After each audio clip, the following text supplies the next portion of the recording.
Hello, everyone. Welcome to the party. My name is Magnum Pi, and this is Side Quests, our one-shot event.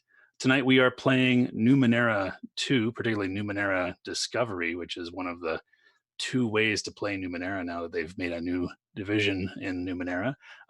It's my Monty Cook games. And before we really jump into things, I just want to quickly thank our sponsors, Roll20, Tabletop Loot, So Nerdware, Devin Rue for sponsoring and supporting this channel. Also, a shout out to our Patreon supporters, the bulk of the operations here who support that. And subs and bits will give you awesome emotes while giving the players here a little bit extra benefit. So check out the Patreon info below. And as always, please feel free to join us on our amazing Discord channel. And with that, I'm going to hop over and let our players introduce themselves. And how about we start with Remino? All right. My character's name is Remnio. He is a graceful nano that I believe the correct terminology is who talks to machines. And do you want me to say a little bit about myself as well? Sure. Yeah, go for it. You? My name is Ryan. You can find me on Twitter at the Simulacre. And my normal home is Chromatic Chimera, but I have been in this Discord and loving this community, so I thought I would jump in for a one shot.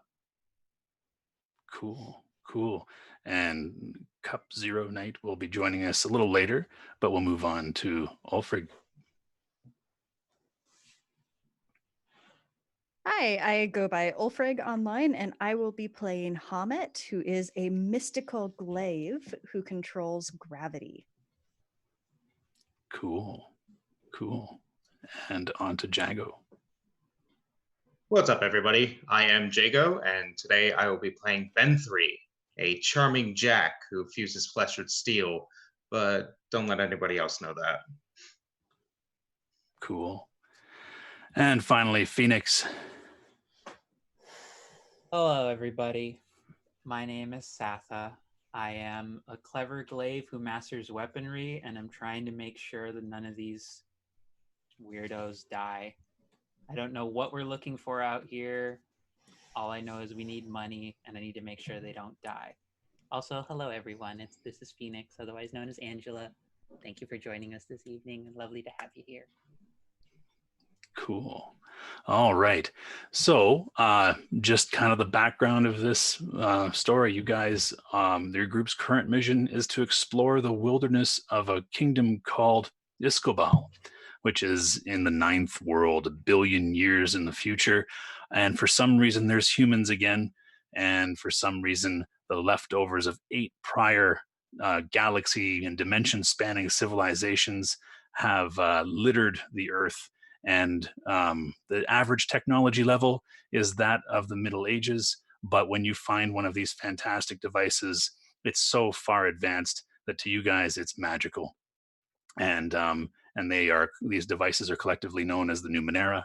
And the goal of this group is to explore this Ascobian wilderness in hopes of discovering Numenera to sell back to Ben3's patron, Dracogen, in the city of Mullen. And so that's kind of the basis of what we're working on here. And we're going to jump right in to our story. You are all roaming around in the Ascobian wilderness. The forest of Iskobal covers almost 1/3 of its territory, and it is huge and ancient. It's thick with old growth. It smells damp. Leaves and lush flora are just overpowering your senses. The sounds of life are all around you. Every once in a while, there is a break in the trees that lets some light through, and you can see brilliant red cranes gliding over treetops, and 6-legged little fluffy-tailed creatures scurry about the branches of these large ancient trees. In the waning afternoon hours, amid all of this, your path leads you to a tall metallic monument of some kind. Shaft of light piercing through some of the broken branches above illuminate it just off the path that you're following. It stands 20 feet high and resembles an upright ring, but broken at the top, kind of like a lock washer. Um, the ring itself doesn't seem to hum. It doesn't seem to do anything but just stand there. You see there, just looking at kind of the break, you can see that it seems to have bands of slightly different colored metals in it. And there are some metallic cables running down from various spots on the side of the ring down to a flat base upon which the thing stands. The structure and the base itself seem to be clear of any growth around it. This you would probably identify definitely as a piece of Numenera.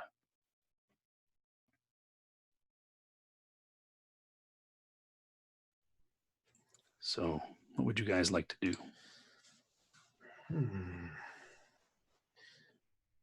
Well, something tells me that this is where we're supposed to be. What exactly gave it away? The giant metallic thing that's just sort of standing there, the metallic cables, the lack of plant life, or what gave it Yes, away? all of the above. Thank you, Sata. You're welcome. Just, Astute as always, the both of you. Just Wonder if there's if it, anything cool up top. Pedro, just don't get too near to it. You know how you are with machines. And how am I with machines? Not Romeo? very good, actually. I want to go ahead and scan this thing. Sure. All right. So if you can just hit the little chat bubble beside your scan ability, and that will pop it into the chat for us so that we can all see what it does. All right. So that's an intellect ability. It has a minimum cost of 2. And if you choose to, you can spend points to purchase a level of effort if you want to put effort into it. No, I'll just use the base, I think. All right. So it's an intellect roll. Okay.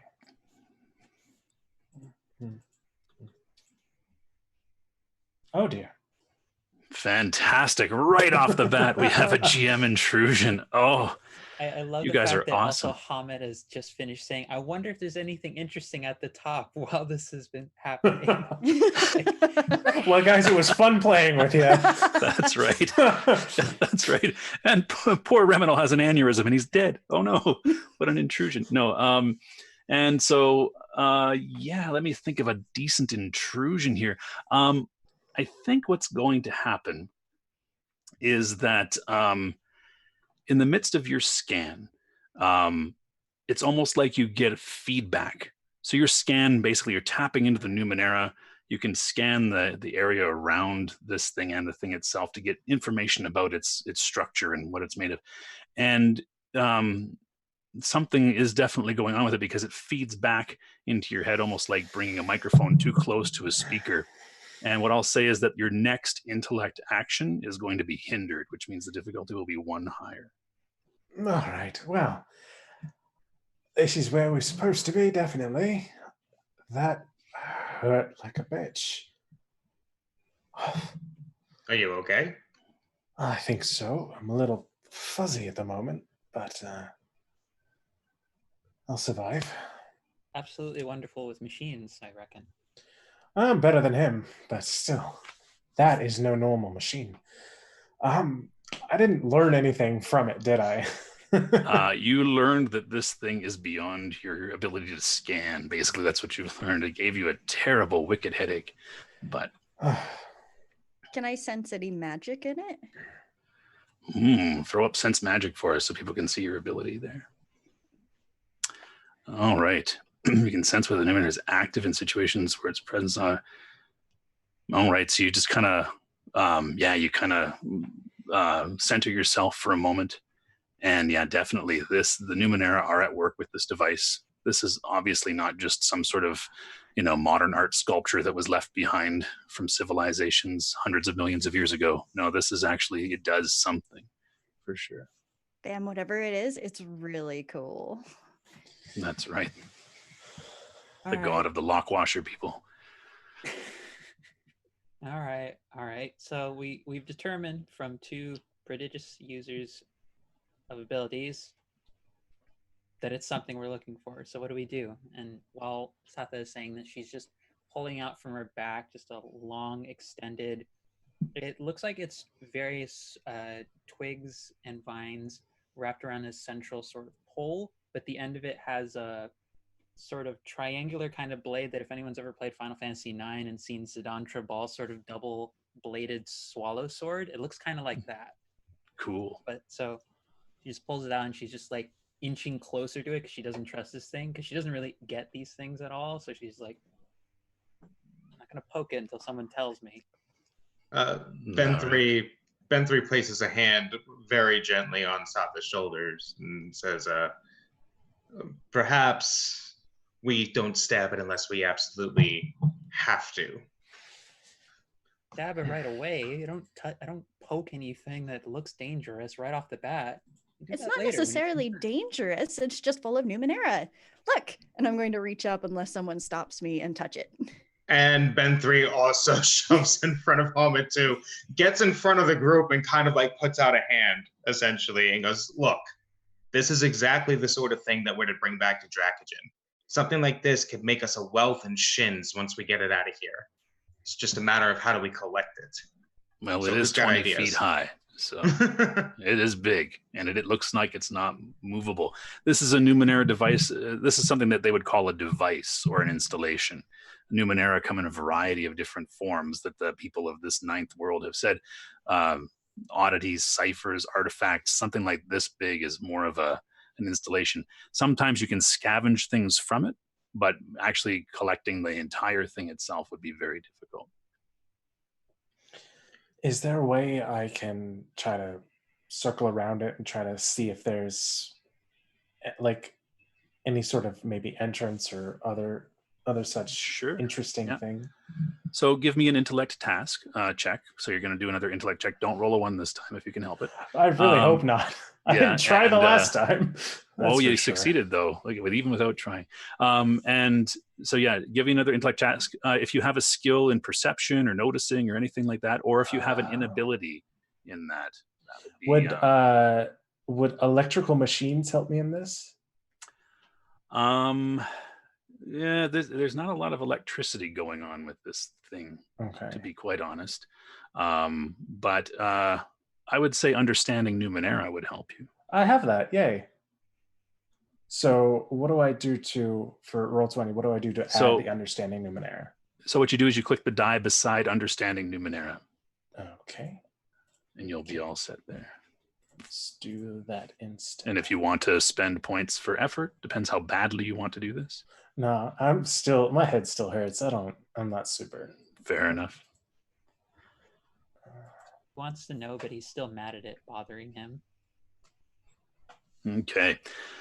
So here we go. So you beat effectively a difficulty of 3, which is awesome. However, this is the next intellect task, and so that penalty that you got from the intrusion applies. So you only beat a difficulty of 2. Examining it, it doesn't seem to have any openings except the large hollow center of it, which is because it's a ring. What you do notice is that it seems to be solid all the way around. No particular openings in the structure itself other than that hole. But you do happen to notice that the grass and leaves that are nearby it seem to be intentionally trimmed away from the structure with tools. It's cut. You can see that there's almost like rake marks in the ground. And looking off to the edge, you notice little piles of cut grass and debris and stuff like that. Well, we're not the only ones who've been here recently. Looks like someone's been actually tending this area. I have an idea. And Hamit's going to over to one of those piles with all of the cut stuff and pick up a handful and just like put it on a corner of the platform. All right. And now you have dirtied the platform. Somebody's going to be upset. That didn't do what I thought it would do. No. What exactly did you think it'd do? I don't know. I thought maybe it would like poof some magic and make it float away, or someone would like magically appear and brush it off, and then we could ask them questions, or I don't know. Well, sadly that didn't work. No. Good try. Has there been any like increase in noise or anything else around us moving with us No, just fiddling around with this? It still stay the same?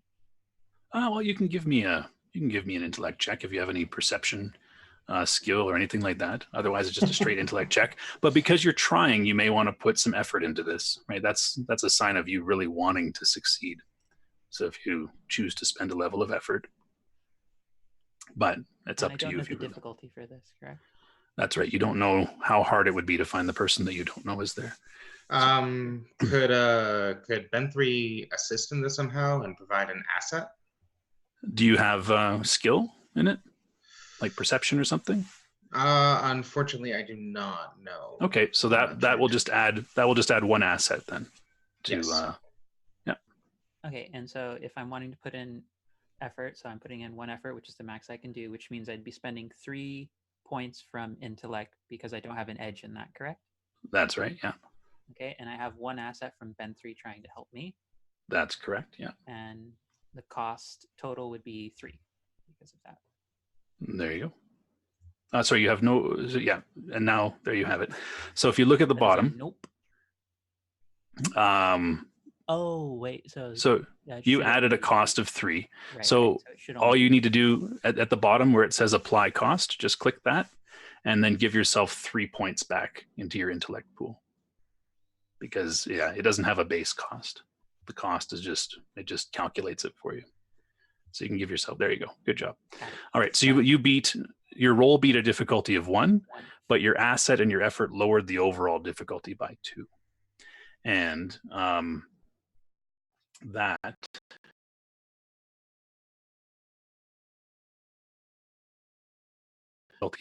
you beat a difficulty 1. You do hear the snap of twigs and the flapping of branches as they kind of spring back off deeper, coming from deeper in the woods, not near the path you were following, but in the opposite direction, deeper in the woods. And it sounds like it's coming closer to you. There's something coming.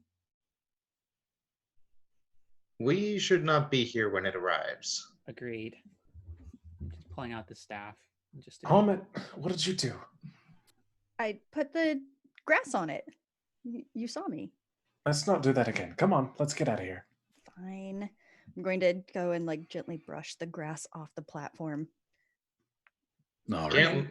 Can't, Head back into the tree line and just kind of watch from the tree line to see if we can see who's popping out. All right. So you guys are hiding along the edge there, or? I mean, I will stay out in the open so that the big, scariest looking member of the group is out in the open, so that at least if anything happens, the rest of you, if you would like to try the element of surprise, I don't think this will be a terrible thing, but we'll see. Ben3 will actually stand by Satha, because if it's something that we don't have to hit, but can maybe talk to, that may be useful. I have 1 job. I have 1 skill set. I hit things. What do you want from me, Ben3? Hired me for one Nice. purpose. Remni is definitely going to be over in the tree line because he is not the kind who needs direct confrontation in his life. All right. So for those of you that are trying to take cover, I need you to give me a stealth check of some sort. Take a look at your skill list. If you have anything on your skill list that might be kind of stealthy. Balance and careful movement? Yeah, I would say that's, when you're trying to stay quiet, if you're unbalanced, you would make some noise. So I'll let that apply. So you're going to click the button beside that, the die beside that. If not, you're just going to click the die right above the speed pool, because that's what you would use to hide. Okay, So and you can put effort in if you'd like. Sorry, go ahead. So I have the asset, sure-footed. You are balanced, stable, and fast. The difficulty of any movement-related task is decreased by 1 step. It's not really a movement-related task, but I'll let it stand. Sure. Oh, I was going to ask, could I try and climb or jump into a tree and hide up in the branches? Sure.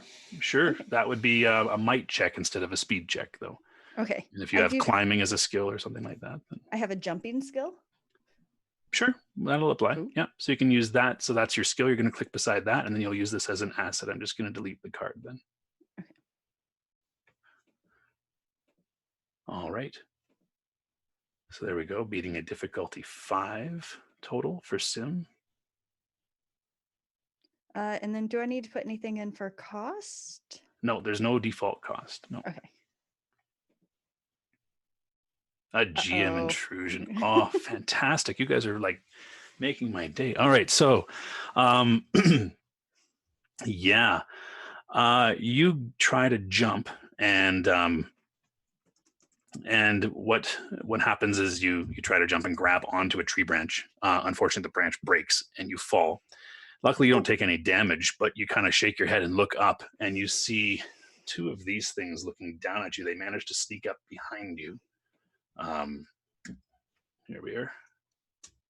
Never. There we go. 2 of those things are never looking phrase down you at wanna you hear there. in any game.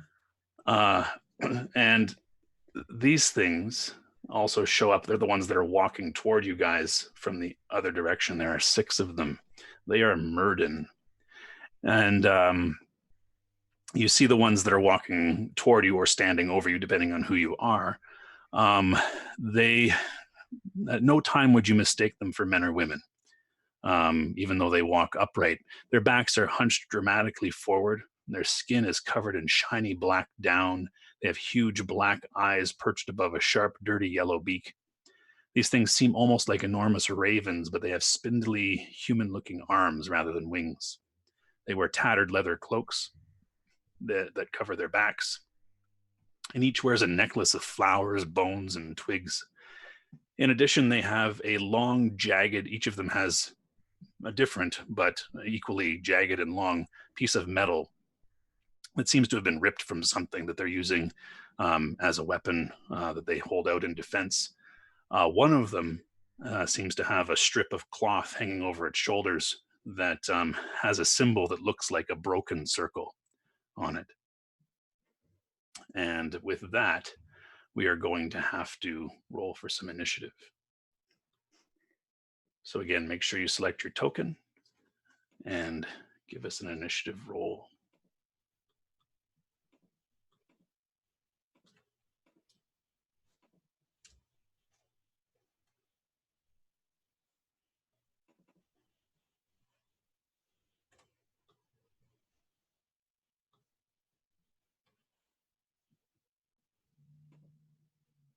Oh, and we'll just say that Dalen's been out collecting flowers or something like that. Who knows? All right. A great time for them to come back. Yeah. All right. Did we get everybody here to Satha get in there? All right. Well, Ben3, you get to go before the Murden, and there are 4 ahead of you. They're about a short distance away, which is about 50 feet away. Okay. As far as what we know of the Murden, are they the type to not really talk to us, or do we? What you know of Murden is that they are abhumans. Abhumans have human origin, but are no longer human, and they don't seem to be saying much, not even to each other. No clicks, no chirps, no nothing. They're pretty silent. Interesting. If that is the case, let's see. What Ben3 would like to do at this point would be something akin to like an insight check on them, like to try and figure out like what are their intentions with us? Are they moving to harm us, or do Yeah. they even notice us? For sure. Yeah. You don't even have to roll for that. We'll say that you're familiar enough with them that that usually Murden have fairly ill intent. Okay. They're kind of like human versions of magpies. They're going to try to take anything that's shiny that attracts their attention. They live on the edges of human society. They're generally considered to be despicable creatures. Typically, even the most altruistic of people won't hesitate to slay them. They're kind of more of a plague and a nuisance than anything. Okay. If that's the case, then Ben3 will kind of give the nod to Satha and raise his own razor ring, and will, at the very least, to tell Satha, we're just trying to drive him off. don't worry about chasing them down. And he will throw the ring at the first one that he sees. All right. Go for it. I am going for it.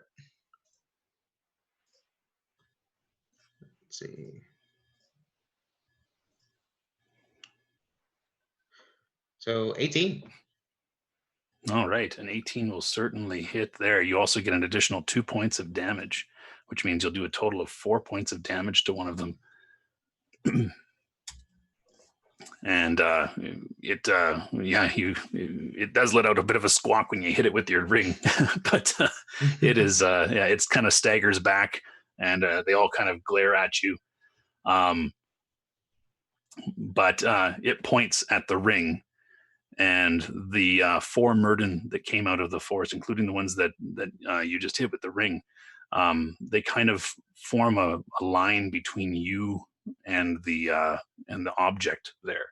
The 2 that stand over Hamet, they kind of look at each other. But Hamet, I need you to give me an intellect defense check, which basically is just an intellect check.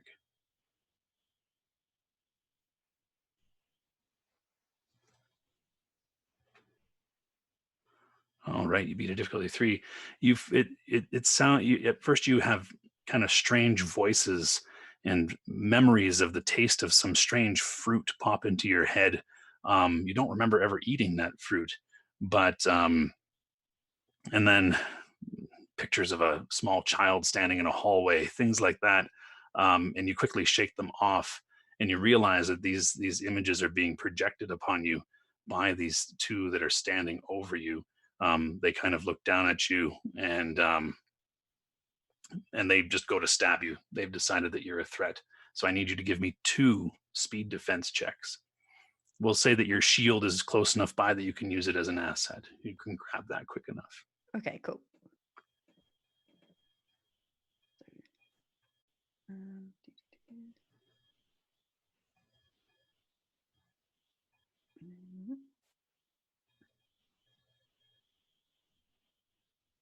And then would I apply anything for being trained in armor or trained without armor under special abilities? Because you're wearing your armor, the trained with armor is already applies, and you aren't able to use your trained without armor because you're currently wearing armor. If you lose your armor for some reason, then you would be using your trained without. So.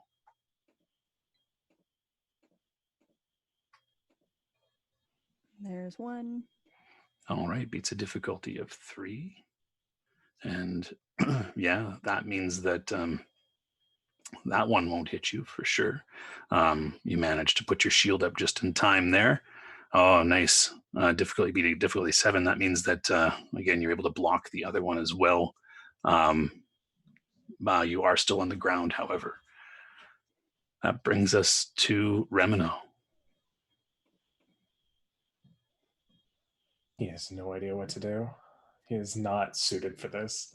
I have a question about one of my ciphers. The ray emitter, is that dealing damage to just one thing, or is it kind of a cone or something like that? It creates a cloud. Or sorry, this is the ray emitter? Yeah. No, it's a single target. Yeah, okay. Single target.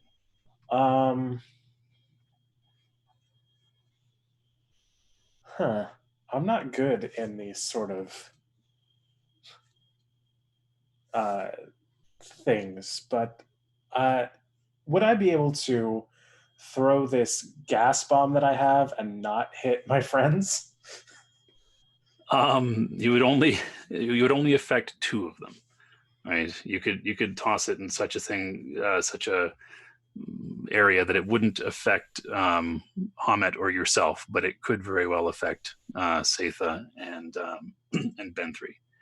So because they are kind of engaged, they are kind of the Murden moved between them, right? Murden moved closer to cut them off from the from the thing, so they're within an immediate distance, which is about 10-foot radius. Then I'm just going to go ahead and use the ray emitter instead. All right. Put that up. Cool. So Do I need to roll something Yeah. for that? What do I You're going to roll need it? to make just a speed check. Okay. Let's see how this one goes. I haven't been rolling super well. All right. So you beat a difficulty of 1. God. Now, here's the beautiful thing about that would miss, but in Numenera you can use experience to re-roll. Anybody can spend their experience. The player who actually did the roll, or anyone, can spend it to generate the re-roll if you like. But again, you could also just take the miss. But your cipher is only usable once, so Right. that ray has been used. Oh, somebody's tossing the experience Yeah, up there. that's mine. All right, give her a re-roll then. So when you make a reroll, you can't modify any effort that you've spent or anything like that. It's literally just a reroll going through. And you said speed, correct? That's right. You got it.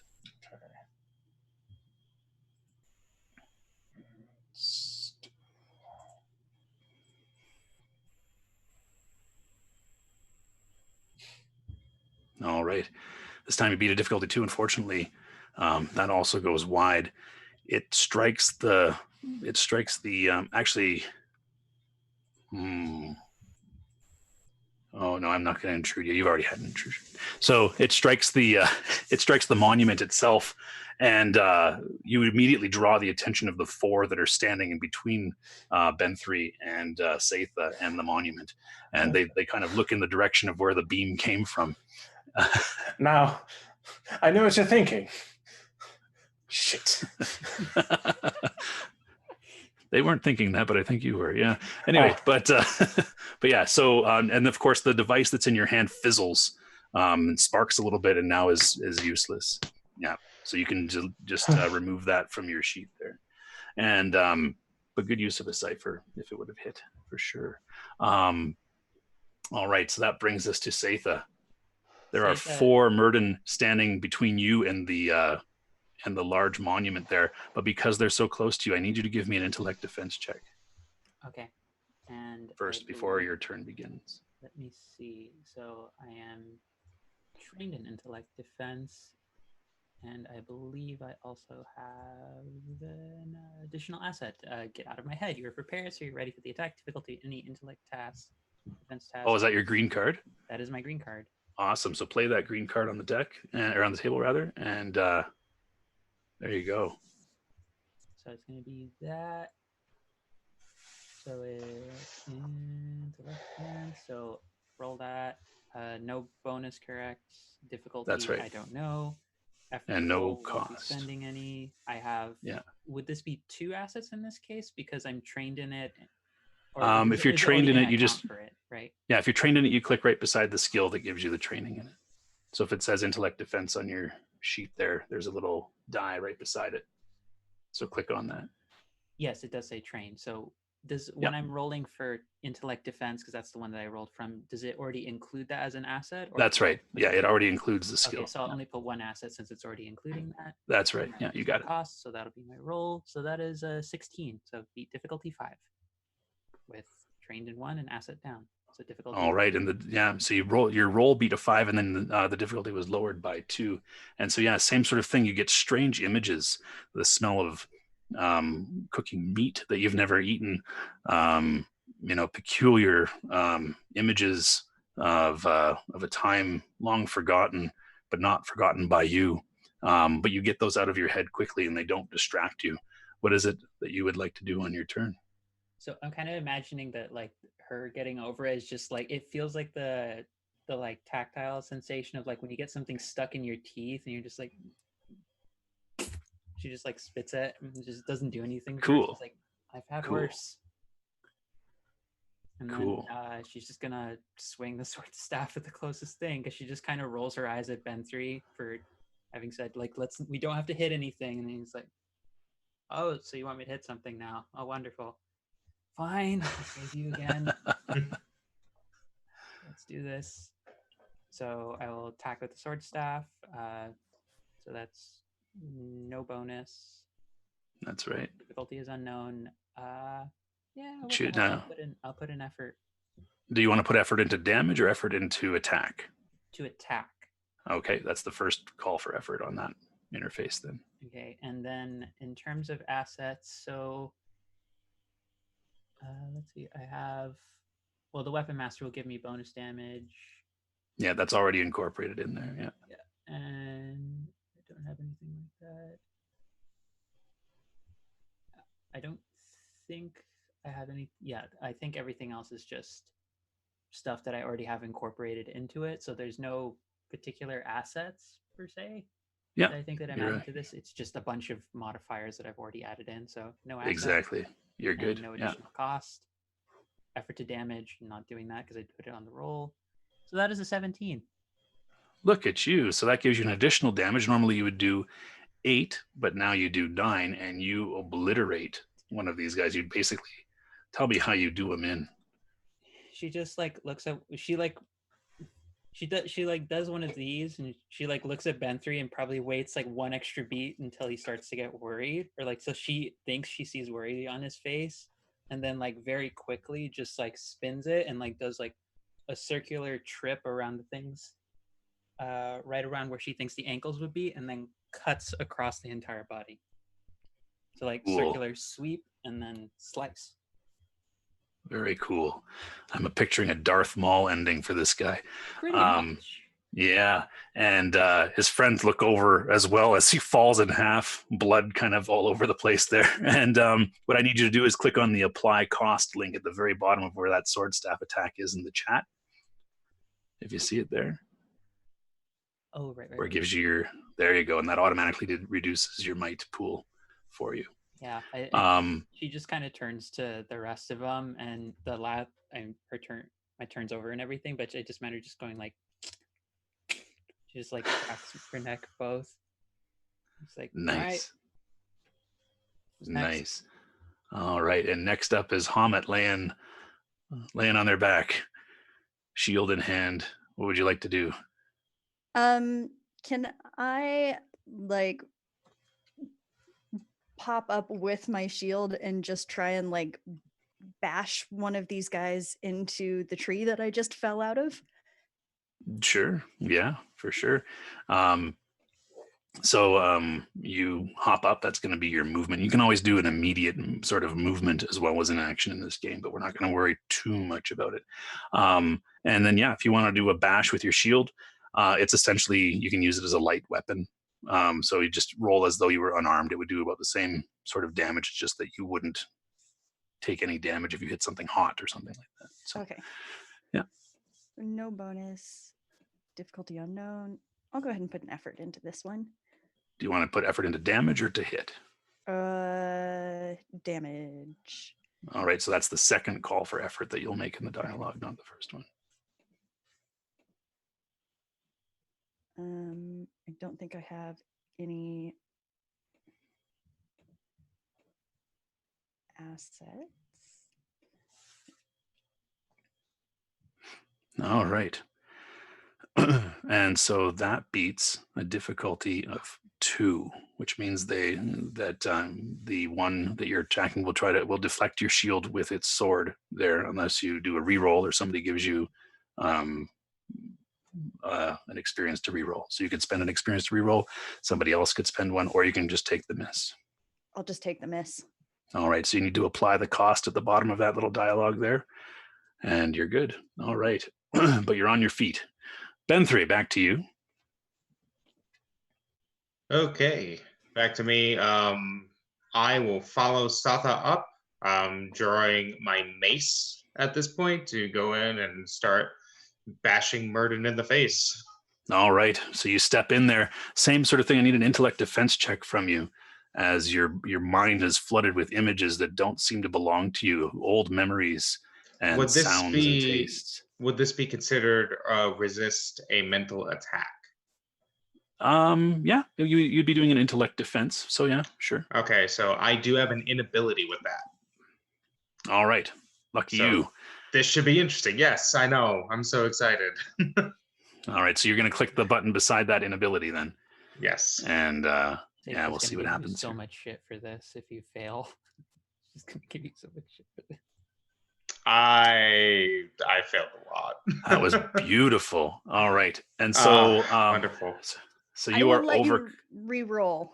Like, Oh, look at that. Okay, you got I to will play give that you- experience out on the whoa, table. whoa, there. whoa, whoa, whoa, whoa, because hold up, because again, I have a hindrance with this. It is very difficult for me to actually succeed at it. I would save the XP for something more pressing. Then you potentially being mind controlled by a whole bunch of little raven people. I mean, come on, do you When she trust me? says it, when she says it like that, it makes your Trust you? I don't even know you. I hired you. I mean, Remniel knows you. I mean, if you are like, yeah, save your card, I'll go ahead and save the card. But okay. I would say save your card. I'd say this is dramatically appropriate. So I'm cool Cool. with it. Awesome. Thinks he's gonna All make right, so I appreciate it though, and I'll take it next time. yeah, so the strange voices and long forgotten memories arise as a sort of mental interference overtakes you, kind of clouding your head. It's hard to tell what's real and what's not, and so your actions are hindered, which means they're one more difficult than they normally would be, but you can still act of your own will. I can still act of my own will. That's right, yeah. Then I am still going to hit it in the face with a mace, Awesome. because now I am not happy. Face mace. Ooh. Oh, but wait, I'm hindered. So let's see. I take that into account when I adjust the difficulty. That's good.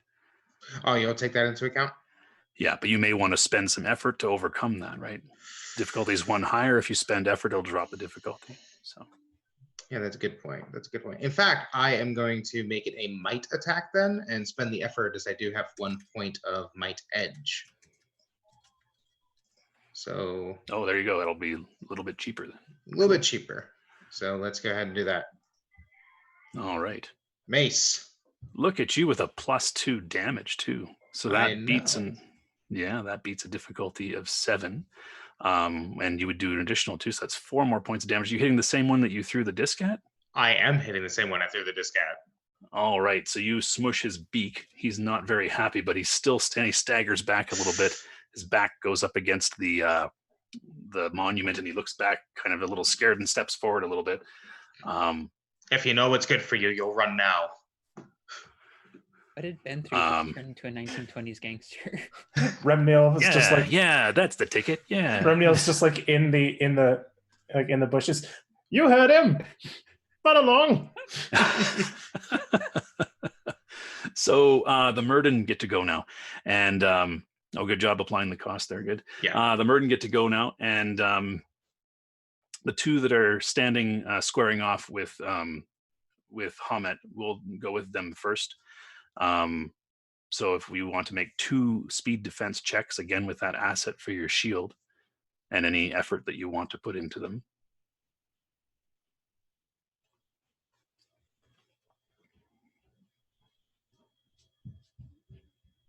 Look at you. Major effect. That is awesome. So major effect is good job. 2, you blocked both of them. Tell me about your major effect.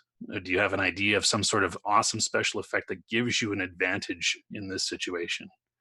The only thing I can think of is I've been watching a lot of the Dragon Prince lately, and General Amaya, when she's able to like take her shield and stick someone so that the shield is like around their neck, so they're stuck in place. So one of these guys is like stuck to the tree now. Oh, cool. Yeah, that's cool. So kind of, yeah. But their arms, they could still swing, right? Mhm. That's your vision. Okay. So I'll just say that they're hindered then. Their difficulties are one more difficult, which makes it once more easier for you to defend against them in the future or to hit them or anything like that. Nice job. You've pinned them. That's great. I'm going to choose this dude down here and make him a little bit locked up. There we go. All right. So those are the 2 that are up against you. The other remaining 3, the more injured one kind of hangs back and nurses his beak a little, but the other 2, they advance on Satha and Ben3. And so I need you guys to each give me a speed defense check as well. So if you are trained in speed defense, it will say so in your list of skills. And if you're not, you're just going to roll speed. That's going to be a negatory for me, Captain. All right. So, Same, and I am hindered. So That's right. So no bonus, no known difficulty. Oh, what the heck? I'll spend for the effort because I have an edge in it as well, so it's not that big a deal. I don't have any assets because these are the ones who aren't hindered, correct? That's right. These guys are not. Okay, yeah, and I don't think I have any other means. I just have a lot. I just have a lot of armor and a lot Which of is good. weapons. Yeah, which is Yeah. I'm fine, and then no additional costs. So that is, well, it would be the difficulty 2. All right. Beating a difficulty 2 is not quite enough. They're going to get past your defenses on that one. Yeah, kind of what I figured. All right. And that's something that you don't want to re-roll or do want to re-roll. It's your call. Oh, that's interesting. It applied the full cost for that, even though I have an edge in that. That's weird. Really? Yeah. Oh, that's because you're wearing armor. Sorry. Oh, that makes sense because it Yeah. would be. You can see the armor speed cost there Right. under your equipment. Yeah. Nah, she'll take it. She's still kind of unimpressed by the whole scenario with the birds. All She's right. not scared of birds. All right, so the blade slips past. It would normally do 3 points of damage, but you have armor, so you only take 1 point of damage. That comes off your might. But I'm going to intrude here, and I'm offering up 2 experience that you can see on the game table there. And I'm going to say what you notice is as you're fighting against this thing, you notice that there are little blue crystals attached to its blade, tiny, almost like powder-like crystals. And what that means is his blade is actually poisoned. And when it cuts through, you're going to have to make a might defense in order to resist that poison. I'll take it.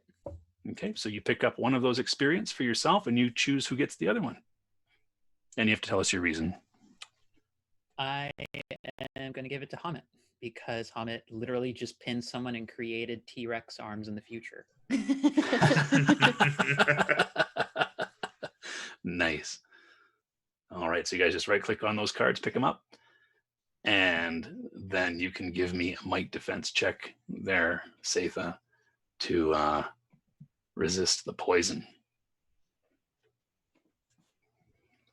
I right-clicked it, so should it say I have 1 experience now? Or is it just in my deck that it will... In your deck, you now shows 2, right? You now have 2 on your... Yes. Yeah, you're good. Wonderful. Okay, so I will roll. I do not have any training in might defense, so that is just a might roll for me. No bonus. Difficulty unknown. I will spend the effort because I have a lot of might, and I'd rather not take the damage if I can avoid it. I have no other asset, and no additional cost. All right, there you go. And so you beat a difficulty of 2, and so unfortunately that's not enough to get around the poison, and you will be poisoned. What poison does is it puts you down 1 on the damage track. And so the damage track is across the top of your character sheet. Right now you start at Hail, you would be impaired. When you are impaired, that means it costs you 1 more point to buy a level of effort. Okay, and so it would cost 4 now instead of 3. If you slip down to debilitated, you can't even move. You can just crawl around.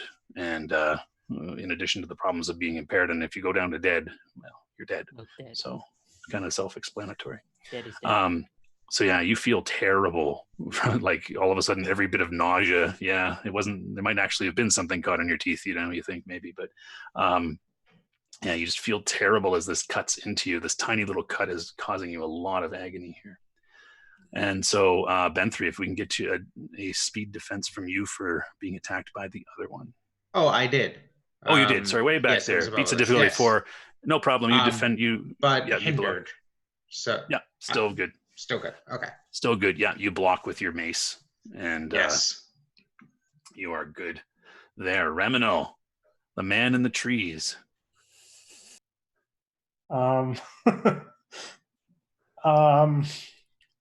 Everybody's super close to everybody, right? What you see is we have 2 people entangled in melee with Ben3 and Satha with 2 of the Murden. One is kind of hanging back, nursing its broken beak, and Hamet is holding her own against 2 of these Murden. She is also within close combat. Can I sneak up behind the one Murden that's like nursing its wounds? And like Yeah, you could hit move it? around there.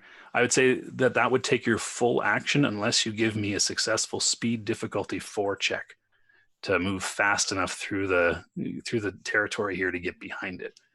Everybody knows how well I've been rolling tonight. Can I?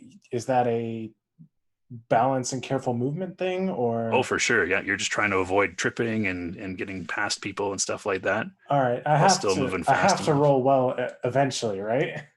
That's right. The laws of probability would be in your favor at this point, I think. All right. Okay. Only if they're dependent actions, which dice rolls are not.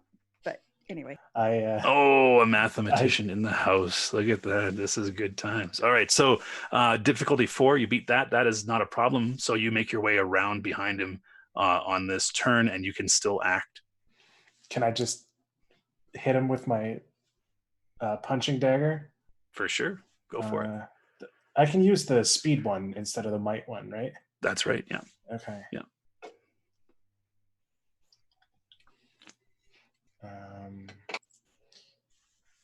Sure, I have my character selected. Very new to actually rolling in Roll20, so thank you for your All patience. Good.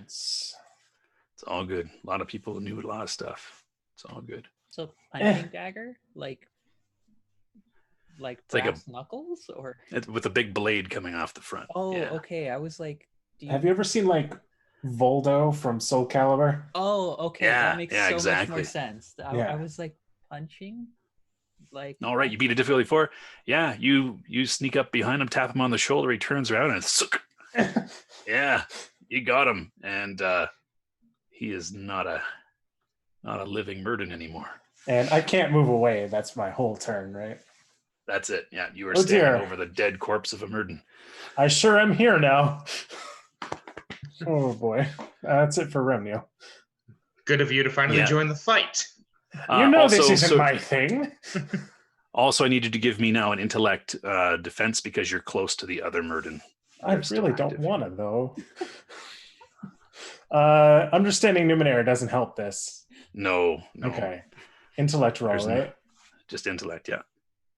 Okay. I'm good at this. I have a good one of those. Did I do it? You did it. You fend off the terrible images that infiltrate your mind. Satha, back to you. She's probably like swearing like just a stream of curses at this point. And she's just looking at whichever was the one that stabbed her, and she's just going to try and cut it down immediately with her sword staff. Nice. Vengeful strike. Just awesome. Pure vengeance. Vengeance will be mine. I am the knight. All right. Let's see. Sword, staff, melee. Come on, no bonus. Difficulty unknown. Effort to roll. Nah, I'll take it.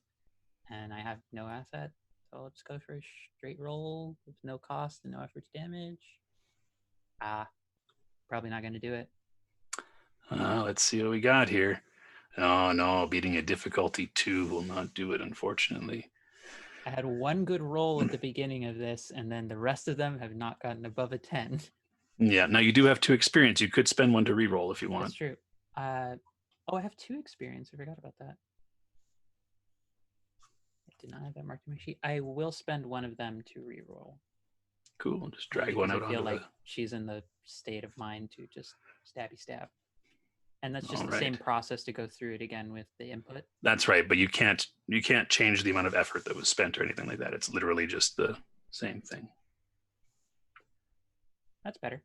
Yeah, that will hit. If you want to just drag one of those XP out onto the table, and you have done 8 points of damage to one of these things. It looks mortified as you do what to it.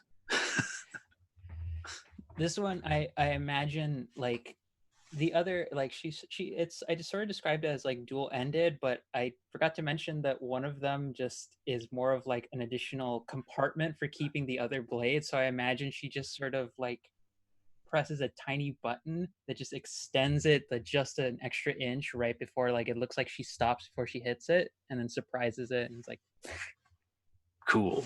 extends Cool. it back. All right. Oh, you Kylo Nice. Ren them. Nice.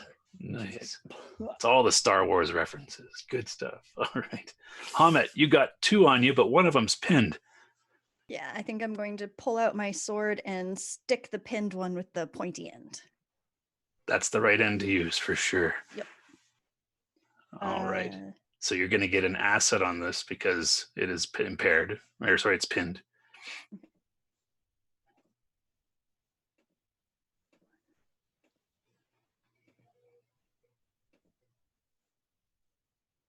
All right. Ooh. And that only beat a difficulty of 2. So that will not, it manages to block you with its sword unless you want to re-roll. Yeah, I kind of want to re-roll that. That's just Okay. embarrassing. So there you go. Throw one of those cards out there. Roll 20 is being its own self here with the dice rolls. All right, and give it a re-roll exactly as you did before. If this doesn't work out, it's literally going to be T-Rex defenses winning out against Hamet. That's right. I'm thinking of the Princess Bride when he's defending after being stabbed. In you go. Yeah. Yeah. There we go. That is an Much attack better. that will hit for 5 points of damage as Much you better. stab it with the right end of the sword. All right. Good stuff. And back to Ben 3. Let's see. Ben 3 will follow up on Satha's attack to try and finish off that Murden All right. Go with for it. with the mace. Yeah. It is so weird not having esoteries. Just Dang, Okay. I can't sci-fi Eldritch Blast things or cause lightning to come up or anything. yeah. Not with that build, you can't. Nope. Nope. Let's see. Damn. Look at you. I am That's like... good enough. That is good enough, though. Please All give me right. some of your good rolls. I need Tell them. me. Yeah. Tell me about your minor effect. Do you want to just take the extra damage, or do you want to actually have some flair to your... Let's do some flair. Let's have it where Ben 3 at this point is Because being... you drop him, right? Like he's toast. Oh yeah, no, he's dropped. He's dropped. Yeah. But Ben 3 does it in such a way that is so disheartening to the other Murden that it leaves them a touch rattled. And I would say that perhaps it's worth 1 or perhaps 2 of them being slightly easier to hit, the difficulty being reduced, as they're now shaken at realizing that we are carving through their numbers and we are not being delicate about it. Okay. I'll let that go because it's you guys are really just chopping them down. That's a little bit more than a minor effect is usually. Right, Minor effect is a little bit. I'm sorry. Minor it's effect is a little 19. bit more. Minor effect is a little just like kind of a little bit of flair, like you might reposition yourself or do something like that. But I'll go with that just because it's cool and you guys are dropping them like flies. So yeah, we'll say that they're a little shaken. Okay. Like and skeet those shooting in this instance. Yeah, that shaken one kind of hesitates before it slashes at your back, but it's still doing that. And but it is going to be 1 easier to defend there. Slashing at me. Yeah. So you can. Okay. It's a speed defense as one slashes at you, but you do get. Look at you. Can I give you a Okay. major effect of the fact that you get a free attack on it? Yeah, sure. I will take a Awesome. free attack on it. There you go. Give me an attack with that mace. You can put effort in as you will for that, right up to 1. But no effort this time. I don't think that's fine. all right. But yes, at that point, Ben 3 is just like a fencer with the mace, parrying it and immediately riposting into its beak. There you go. That will hit for 4 points of damage. I will take it. Everyone in the distance, for some reason, starts hearing baseball music as you hear dun, da, da, da, da, dun, crash. Nice. So Jumping to Hamet, the two that are on you, one of them's pinned, makes it difficult for it to try to do a stabby with its sword there, but it tries. It's hindered, so I need a speed defense from you, but you don't have your shield because it's busy pinning the guy, unless you want to unpin him. That's your choice, but beating a difficulty 4 without a shield will do. So you block him anyway with your sword. The other guy behind you is going to stab at you as well. Again, unless you free the other one, you won't have your shield for this. Ooh, that's bad news, bears. Oh. Yeah, so that one will Any hit. verbs. Okay. And that is a hit for 3 points of damage. Now, if you have armor, then that will... Do I have a chainmail hauberk? All right, so that's 2 armor. So that means you only take 1 point of might damage from the hit. Okay. All right, Reminel. Basically, everybody that you were afraid of is practically dead at this point, but there's still one standing. Obviously, you underestimate my ability to be worried about things. There's still one left, I believe you said. That's right, this guy right there. Deep in my character sheet. I'm gonna just try to hit it, I guess, with the punching dagger. That's all right, go. all I got at the moment. So let's see. There it is. There you go. You hit. Yay. Doing 2 points of damage at him.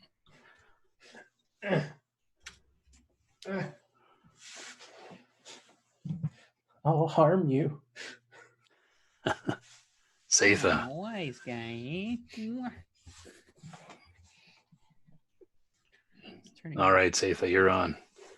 Yeah, she's like, all right. Time to actually get more things done. She's seeing like the building, like mounting pile of corpses of birds, and she's just gonna go over to the one that's does she have enough with just immediate movement to get to the one that's pinned? Oh yeah, she can move right up to it. Yeah. Okay, she's gonna just try and hack that in half. The one that's pinned? The one that's pinned. All right. Whoops, nope. Wait, nope, not that one. Not speed. Not speed. Wanna do might. All right, so no bonus. Difficulty unknown. Not gonna spend the effort. With it being pinned, is that one asset? That's right, yeah. Okay, so that's one asset. No cost, no effort to damage. We'll see how this goes. Oh. That's rough. Yeah, it's rough. Yeah.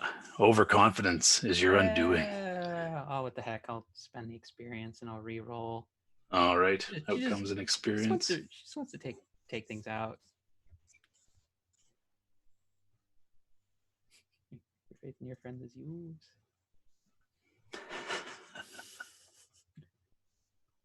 Alrighty, so let's see. No bonus, no difficulty, no effort. Still the asset because it's pinned. And no cost, no effort. Let's see how that goes. Okay, that's a little better. Yeah, there's 8 points of damage, dropping that one. So the shield was like pinning it around its like its collarbone, keeping it stuck to the tree, right? Was that the? She it's just sort of like a very like graceful circular movement that just cuts at the wrist and then the ankles and then the other wrist and then one more to spin around and cuts the bottom half of it off. Effective. Very effective. And then she just kind of points at the shield and turns to Hamid. She's like, "You're gonna need this back." I had that. I know you did. She's just like trying to pry the shield. I know I can't actually do it. I'm making the action. But she's like just leaning over to it, and she's gonna try and say something clever, and then the poison starts overtaking her. She's like, that's where the overconfidence kicks in. She's like, "Oh, I'm gonna say something clever." Oh, never mind. All right, Hamid, it's up to you. Would I be able in my turn to pull my shield out and stab the guy, or is it a one or the other thing? 'Cause I think I'd say you probably have to put some effort into pulling that shield out of the tree. So it'd probably take your action. okay. I am going to leave the shield for the moment, even though it's a bit grim, and go to stab the guy who is free and within stabbing range of me. All right, go for it. And I'm going to put a little bit of effort into that. And I don't think I have any assets. Nope. Rolled a 14, beating. Get an overall difficulty of 5 if we do the calculation there. And that's to hit, but this is your sword that you used. Yes. So yeah, so that does 5 points of damage. Cool. Mhm. All right.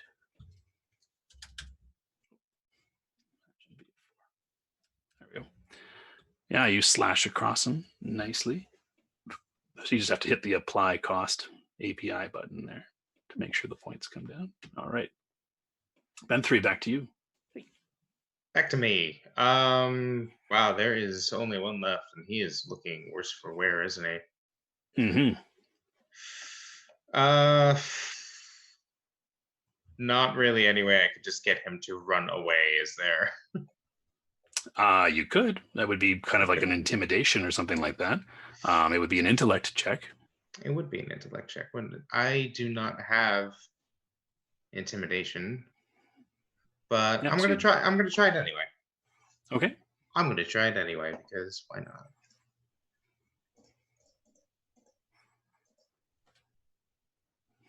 All right.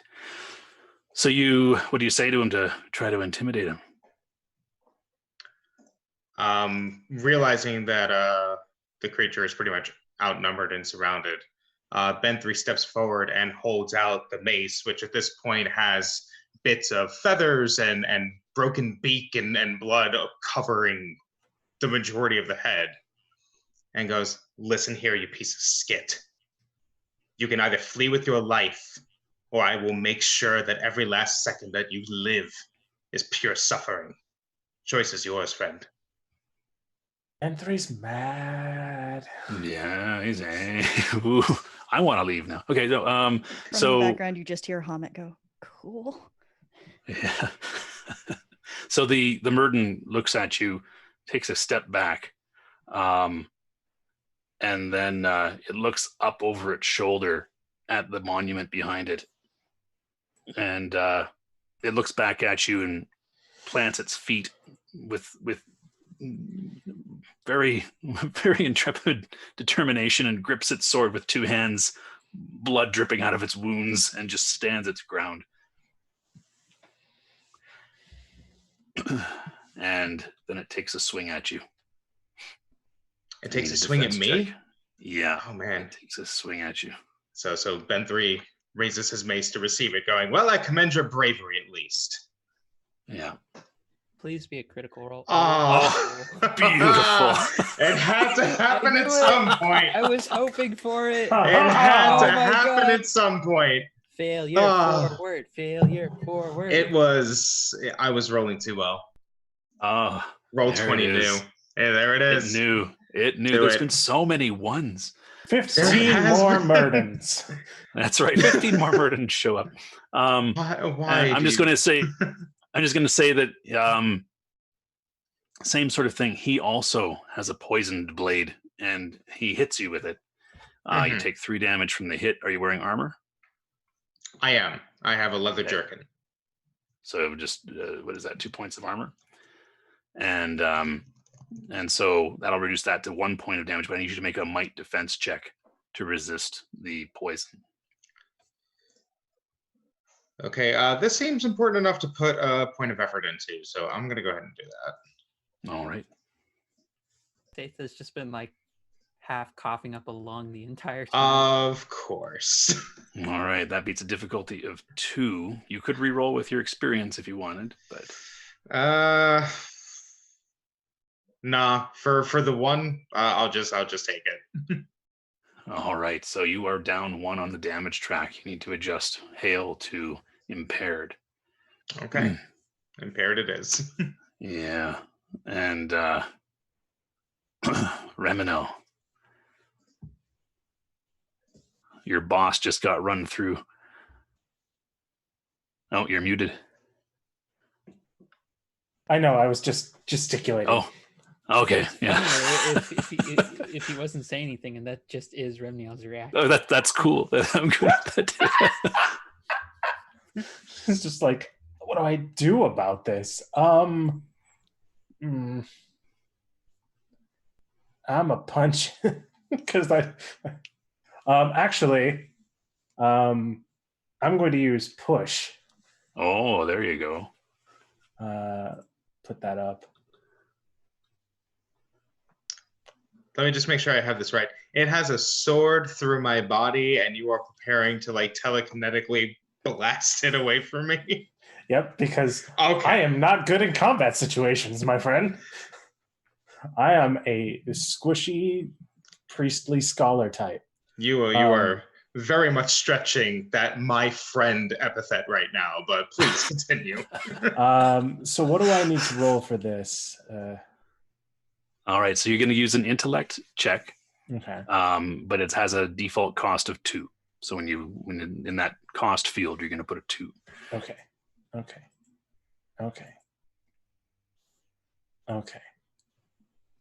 That's all I can say at the moment.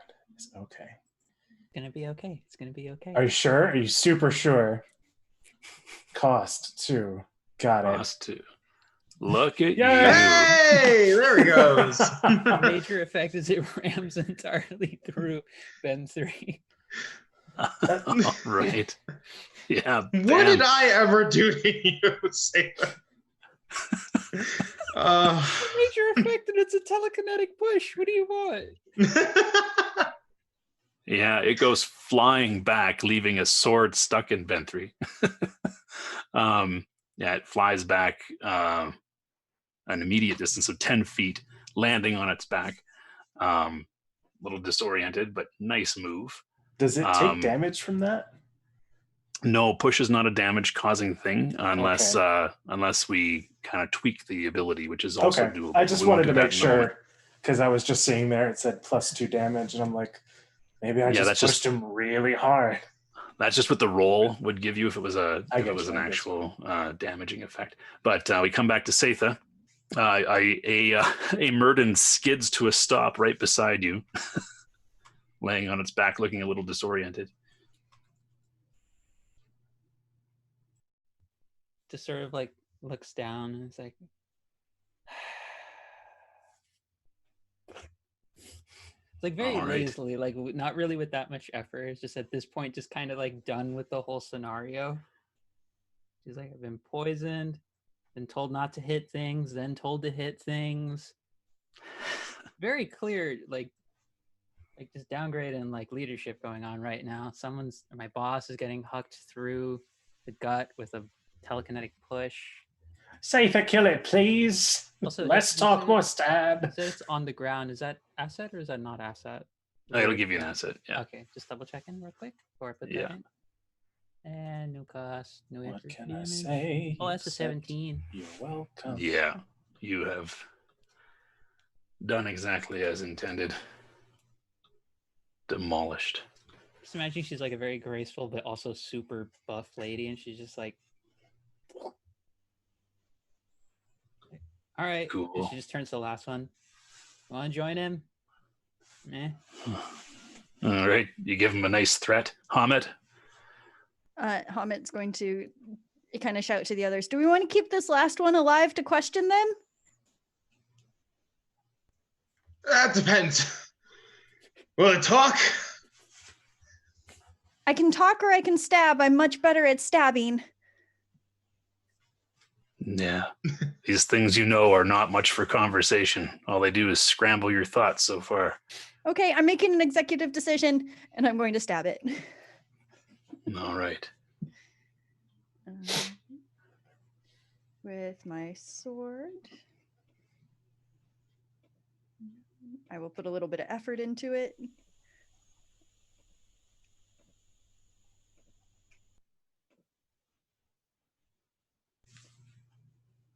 There we go. Okay. And you do 5 points of damage, and that ends that Murden as well. Describe its untimely demise. I think it's very just like, oh, okay, we have to end this now. And then like there's not a whole lot of eagerness behind it, but no squeamishness either. Just like, okay. Okay, so just hanging on the end of your sword. All right. Mm-hmm. And then I'm just going Cool. to turn around and like tug my shield out of the tree now that there's no more enemies around. Awesome. All right, good times. So, I didn't sign up for that. Oh dear. Yeah, you did. We all Strictly. did. I am Oh, not that's here right. for. I am not here for fighting. Thank you very much. Are you here for healing? Because Satha looks like they're hurting.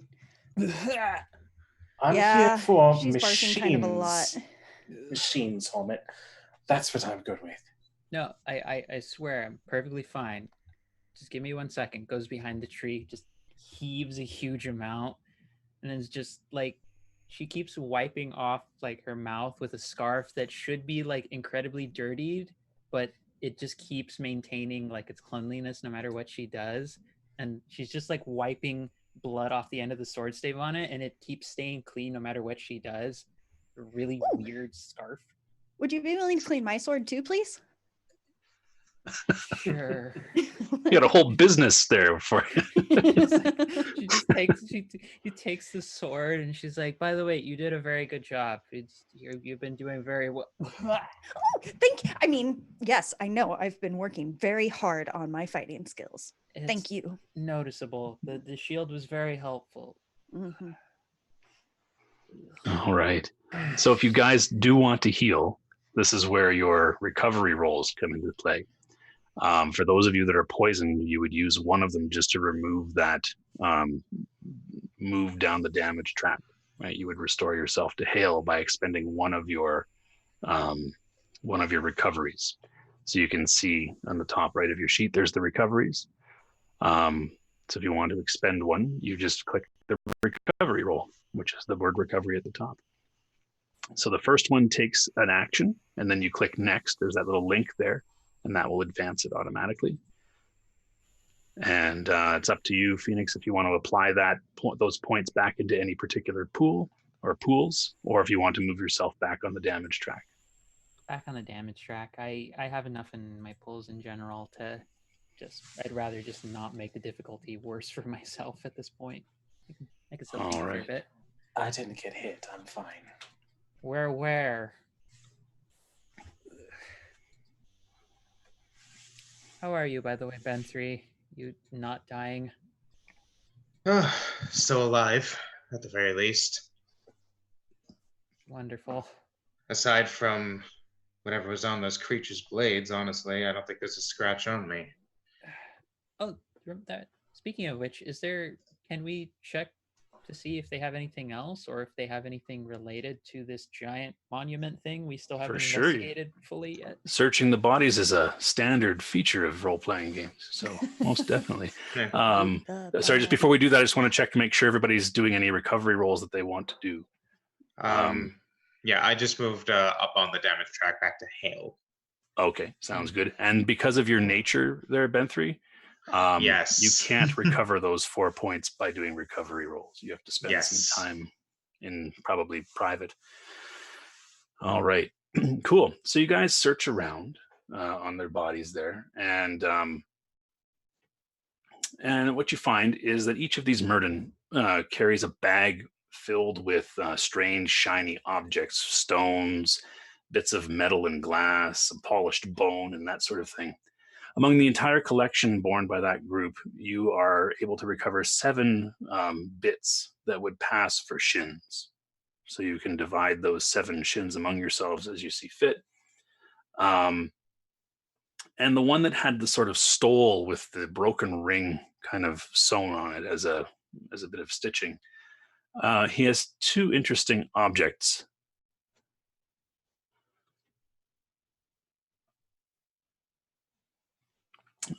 Two interesting objects. Sorry, I just had a chat there. 2 interesting objects on his person in a small leather bag. one of which is a synth bottle. In the ninth world, synth means plastic or a plastic-ish sort of thing. There's a synth bottle that rattles around. It's opaque, so you can't really tell what's inside by looking.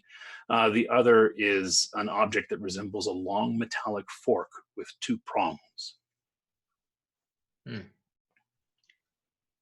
Remnio, anything curious about these? Let me take a look. And would that be a scan or understanding Numenera? It would be a scan if you wanted to see what was inside the bottle without opening it. Okay. Understanding Numenera to see if the bottle or the fork or both were Numenera, and perhaps what they do. But do it that wouldn't one. tell you if what's inside is Numenera. I can try detecting magic too. Yeah. So we'll start with the Numenera check there. And Hamid, if you're going to help with the detect magic, that will give you an asset there, Remino. Yay! One asset.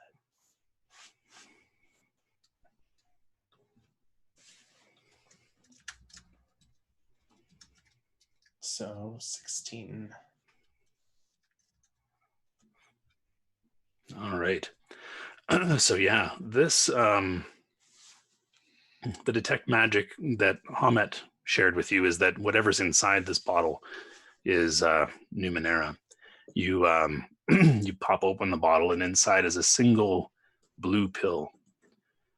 It seems not to be made out of, I know, good old Matrix references. Anyway, Not what I was going for, but no. Oh, okay.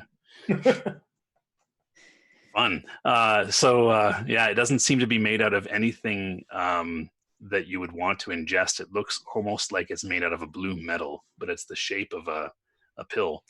And this is a level 5 rejuvenator cipher, which is would restore up to 5 points of might if you swallowed it. The metallic fork with two prongs is actually an artifact. Ooh. And when you discover an artifact in Numenera, when you make a discovery of significance, that gives you an experience. Ooh, look at us. Yeah. I will give you another experience to draw on as you need to. All right. There you go. And yeah, it's a level 3 artifact. When you examine it, you notice that it's made of similar materials and design to the broken ring that looms over you. And different metals fused together. And give me another intellect check, another independent intellect check here. That is not an understanding Numenera check. Okay. Firstly, I would give the pill to Benthray. Okay. Here, this is good for you. You look like you're in need of it. There are many things that are good for me, Remnio. I'd be surprised if you knew them all. Yes. Still, take a pill if you need to feel better. And I'm just going to toss the bottle at him and make my other intellect check. All right. Funny. I believe that's exactly what the hostel said when I woke up a few weeks ago. Concentrating. Just a straight intellect roll, yes? That's right. You can spend effort if you want, but yes, I will do so. Sathas is turning to Hamet while that exchange is happening, just like, for being a scholarly mage, he really doesn't know how to word things that well. What did I say about concentrating?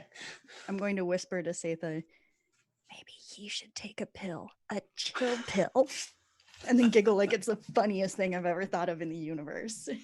I mean, it's pretty great. She pulls out 2 daggers from like her belt, and she just like uses them like compresses around her temple. She just has so many weapons that she uses it even for like therapeutic means. No. Well, I don't think right. I did super well on that one. You want to reroll? 2. Have to apply that cost. Ouch.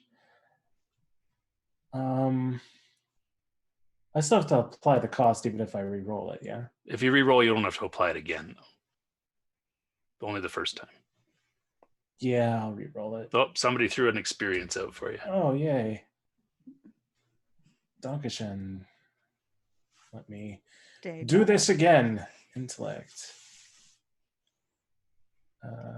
No bonus. Difficulty unknown. So do I put in the effort again? That's right. You just won't apply the cost this time. Okay. Not much better. Hmm. I'm back to old tricks. That's okay. This time it works, though. You notice good. that there's 4 unknown symbols that are engraved along the back side of this metal fork as well. There are 4 unknown symbols engraved along the backside of this fork. Yeah. All right. And with that, we're going to move to our break, actually. Because I just wanted to get us to the point where we can actually stop and examine our Numenera. But as we head to break, we'd like again to thank our sponsor, Roll20. So why not head over to roll20.net/start/WTTP and sign up for your free account today.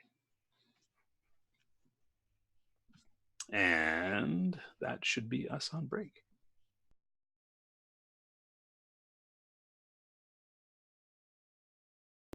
Thanks so much for hanging out with us today. If you get a second during break, you should check out one of our amazing sponsors. We're now proudly sponsored by Roll20, the best virtual tabletop for all your role-playing needs. Over 4 million people use Roll20's virtual tabletop to power their favorite games.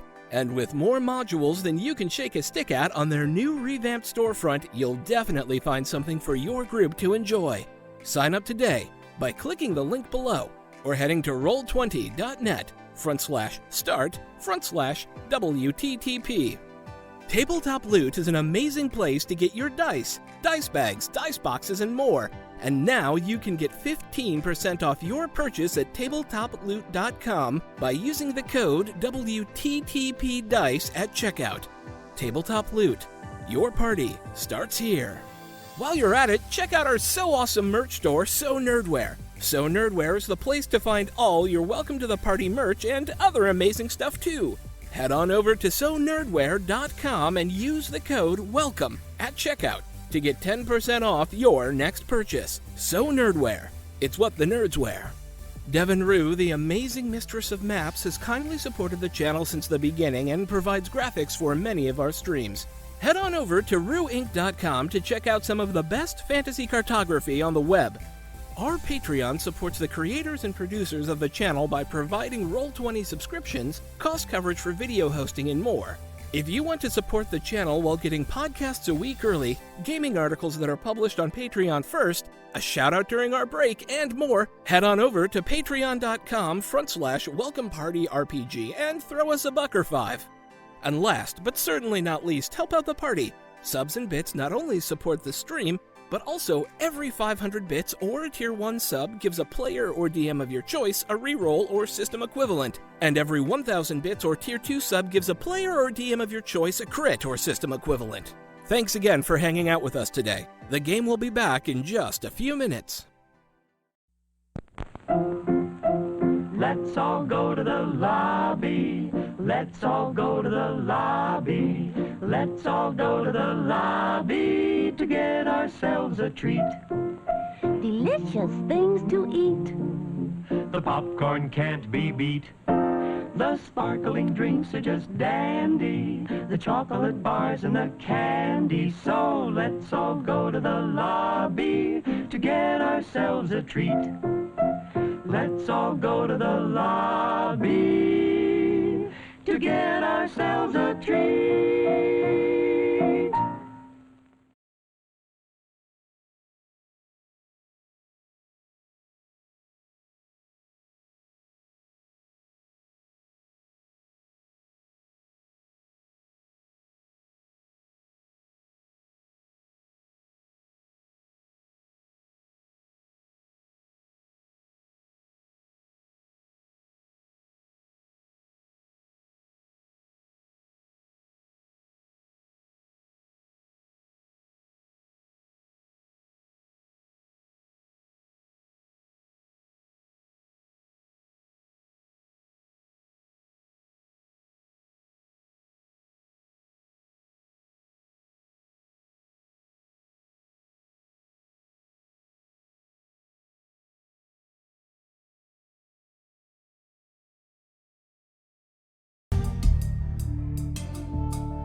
All right, welcome back, everybody. When we last left our intrepid adventurers, they had just defeated a bunch of Murden, some ravenish kind of abhumans, and they just looted them.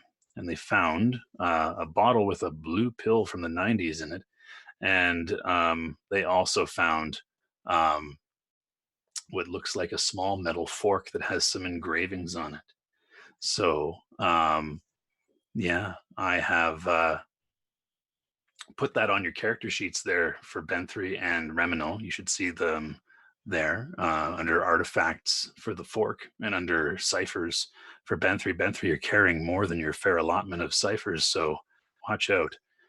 Ooh, fun. Yeah. So there you are, sitting in the shadow in the waning afternoon hours in this forest underneath this object, this broken ring. Now that the fight has calmed down and we're just kind of taking a rest for a little bit, I'm going to take out my pin-shaped oddity that tells you the weight of whatever I pointed at and just start pointing it at random things. And then finally get the good Okay. idea to point it at the great big broken ring. All right. One thing that you notice is that Benthry is deceptively heavy. I'm gonna whack it a couple times, like maybe it's broken, and then point it at Ben 3 again and go, No, he ain't heavy. Okay. He's my brother.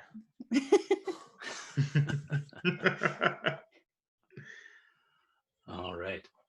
And yeah, the object of the massive ring itself is off the charts. It's like it's part of the earth. What happens when I point the little pin-shaped thing down at the planet? It goes off the charts. Same Oh. sort of thing. Yeah. Exceedingly heavy. Floats in your hand all of a sudden. It's just like, what? Well, that didn't work. It seemed like this place was important to the Murden. And for one to stand his ground against all of us when there was no hope of winning, it looked to the ring before it did so. I have a sense of what's going on with this thing, or do we have to do the usual approach if someone takes the hit for it and investigates? Well, it's a kind of an investigative sort of discovery thing here. You do have a fork-like object that seems to be made of the same materials as this ring, though. That is true.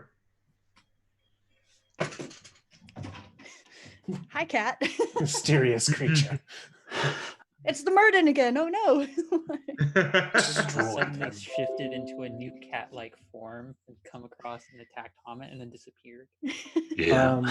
So I guess I will go up to this structure, just kind of like poke it with the fork, because that's a very smart thing to do, and I'm a very smart person. It's what Hamet would do. I know. You're rubbing off on me. All right. Yeah, you touch the fork to the ring, and it begins to vibrate and make a very sort of high-pitched hum, and you can even feel it vibrating in your hands. And at the same time, the ring itself begins to vibrate, matching the pitch of the fork.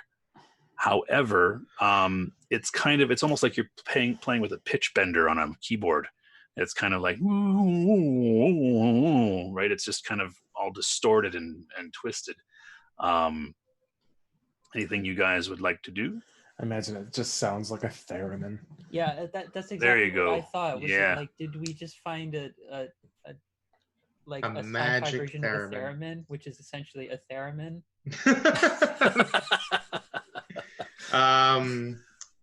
So let's see. I have a cipher that may actually be useful here. I have an X-ray viewer where I can hold it up against a solid. I'll just put the thing in the thing. There we go. There we go. Cool. Yes. So I can hold it up against a solid surface and allows us to see up to 2 feet through the material. Okay. What would you like to look at? Let's see. I forgot. Is there like a visible like entrance to this thing, or No, it was just a ring that's kind of fused on its bottom to a platform made of a metal. and it's broken at the top. Interesting. I think I would like to put it on the platform. Okay, you look down at the platform. Seeing through the platform, you just see earth underneath it. It is just Earth. Okay. Yeah. Hmm? Go ahead. Then I guess try and adjust it to the ring. Okay, and yeah, you can't quite see through the entire ring. Matter of fact, you can't see through the ring at all. The level of the ring must be higher than the X-ray viewer. Holy shit. Does Okay. does the pitch and such of the fork change as I go, like, step around the thing? As you walk around it, no. But what you start to see as the whole structure begin, like if you guys are on the platform of the ring, it's vibrating to the point where it's kind of shaking, right? Like, so you can feel vibrations going through you. What you notice is that there's a distortion in the air in the center of the ring, in the space in the middle. It almost looks like the heat shimmer that you would see on a highway in a hot summer's day. And yeah, anybody else? We've had Ben3 and Reminal take some actions. Hamet, Zatha? I was curious, based off of just hearing the sound that it's making as Remniel is sort of going around it and Ben3 is sort of interacting with it.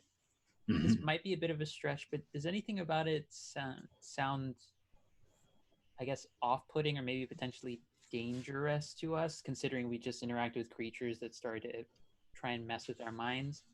I'm asking in part because I'm trained in sort of assessing danger, lies, quality, and import. I didn't know whether this would be too much of a stretch for that. We're trying to make an intellect roll based off of that. Yeah, I would say that that it's certainly you're not at ease by it. It's not reminiscent of any of the images or anything that you experienced from the Murden, but it certainly makes you uneasy, particularly the distortion that you're hearing in the matching or semi-matching vibrations coming from the ring itself. And now this spatial sort of distortion in the center in the air is it really has your hackles up as well. If I tap the end of my sword staff against the ground near where the ring is, the bottom part of the ring is, to like try and get any sounds out of it, does the distortion change at all? Does it react to any of the sounds I'm making when I just start tapping it? Well, I'll let you do that. Then I'm going to jump to Hamet just to see if they want to do anything.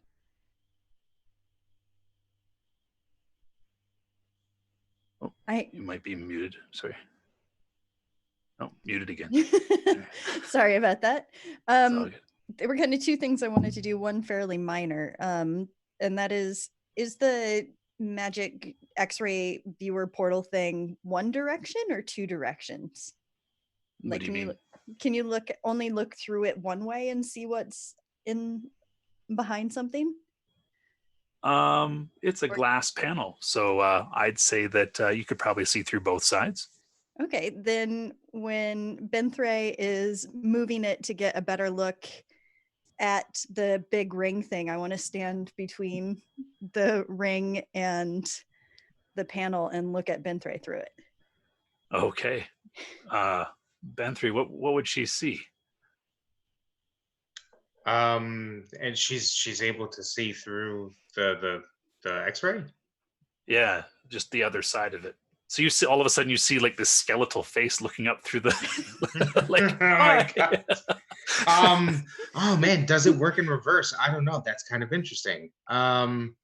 Sure, I like that. Looking through, you see that at least half of Ben3's face looks like just like a normal like skeletal structure, as is. But you notice that the other half, and going down through his neck as well, looks purposefully built and shiny and not at all like bone. And the same is true for over his shoulder and down through his arm as well. I'm picturing like some major end of Terminator stuff going on here. Yes. Cool. Yes. So. And noticing that you're seeing through it, Ben3 like almost throws the cipher away. They like and like has to hold on to it at the very last second.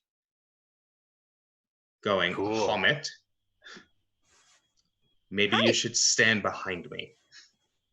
Okay. Do we want that thing to keep? I came over to ask you something. Blatant lie.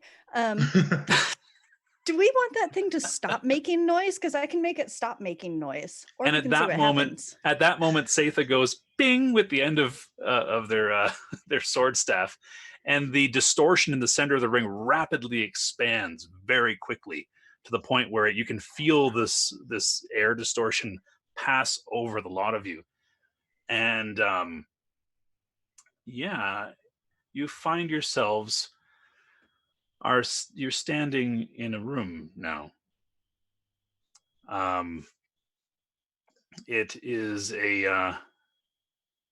it's a peculiar experience because the this room is made of the same material as the ring, bands of different metals kind of running across the floor and walls and ceiling. It's circular. It's 80 feet across and it's 16 feet high. So it's like a cylinder, a wide, squat cylinder. And at the center of it, the only light in the room is being given off by a shimmering globe of energy. The air in here is chill, it tastes stale and unpleasant, but it's breathable, and there don't appear to be any exits.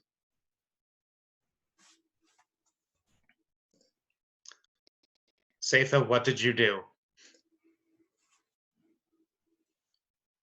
When you hired me, I don't really understand how most of these things work. I have just a couple of things that I do very well. And also that one, and she just sort of points over at Remniel, didn't seem to be getting anything done, so... I wasn't trying to cause a big thing, I was just trying to see if we could get the sound to stop, and now we're here. Just holding up Remniel, my what did fork. she do? Well, I'm fairly certain that something that she did combined with the noise that this thing was making, and besides that, I'm not sure. So maybe if we whack the fork with the sword, it'll take us back. My instinct is to say no, that's ridiculous. And yet... I've seen stranger things in the ninth world, but let's maybe table that one for later. Let's Okay. look around, shall we? Okay. Hamet is going to like try and be cool, but is like very obviously making a beeline for the glowing thing. Ben 3 So will back nonchalant. Hamet. Yeah, Ben 3 will back Hamet up, mostly out of concern for Hamet's safety. Okay. The other two? Remniel's kind of just looking around, seeing what he can see, trying to... Basically, he wants to find his element, so he's looking for any sort of machinery. Datha is All going right. to help Remniel by doing a sensible thing and just like pulling a long stick out of her bag and lighting a torch so we have more light. No one remember that we need light. Just hands it over to Remniel and like, you could use this. Yes, I suppose. I could have seen fine, but all right, why not?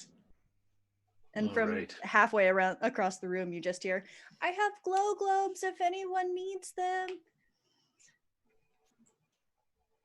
Why don't you light one of those up, Hamet?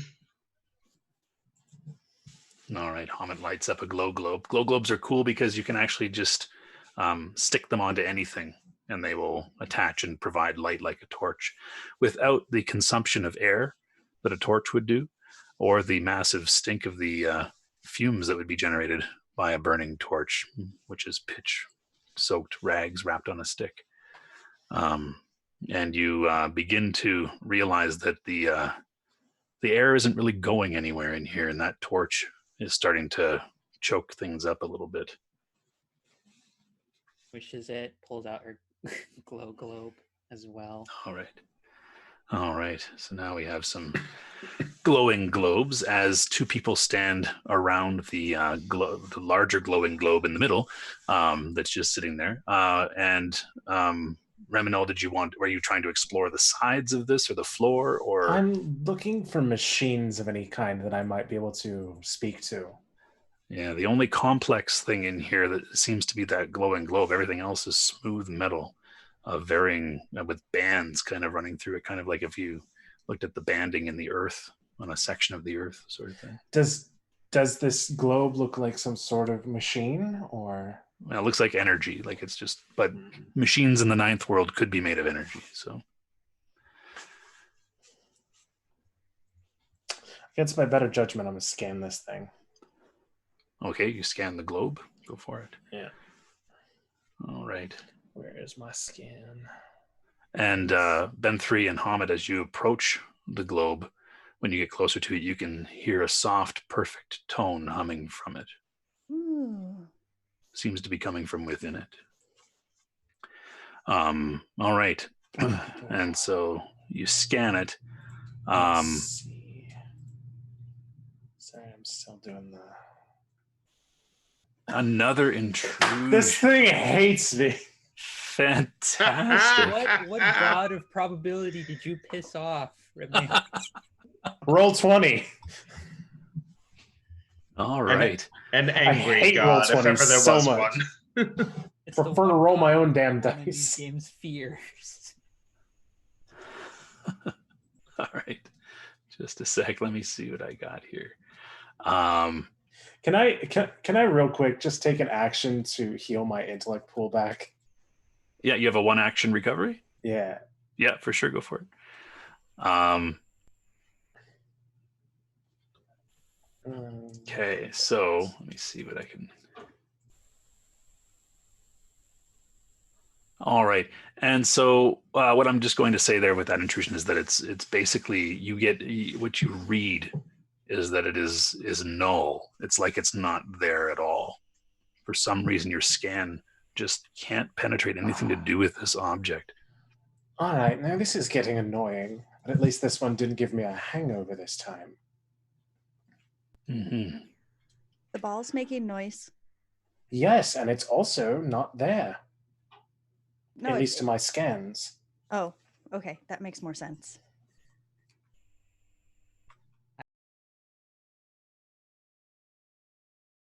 Before I have maybe one person mad at me, 2 people. I don't know whether Ben 3 gets mad.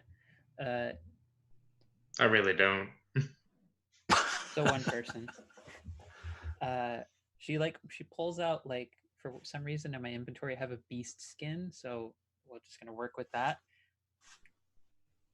Oh, that's your armor, I think. Oh, that is my armor. Okay, I was about to say, I'm like, why do I have a beast skin? Yeah, that's Very beast skin curious armor. thing to have. Okay. Yeah. In that case, she will pull out maybe just a spike that she has as a set of a hammer and spike. Does anyone want me to try and just not poke this, just toss something at it with all of us a bit of a distance away, just to see what happens with it, since it seems to be, we only know it makes sound and it's not there, and that's not a lot of information to work off of. Well, it makes sound, and we have a magic fork that makes sound.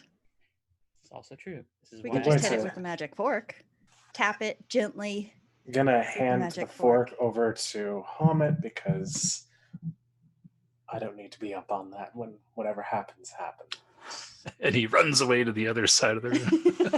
He's taking the mage's approach. It's like, I have no health. I will stay away from the blast radius. All right, Hamid, you have a fork.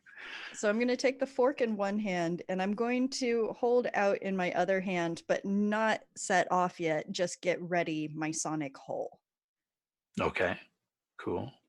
Yeah, and I'm going to very carefully go up to the globe and very carefully tap it with the fork. All right, and the fork passes through the globe of light like it's not even there. I'm going to turn to the others and be like, "Whoa, oh my God, did you guys see that? I mean, I did say the fork went through. The fork went through. That's so cool." Okay. And then I'm Deep just going to start breaths. playing with it. And it didn't seem to affect the hum coming from this globe of light at all.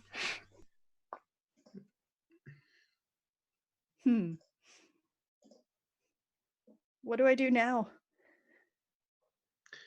That's still what we're figuring out here, isn't it? Yeah. Wherever here is. Did Hamid feel anything?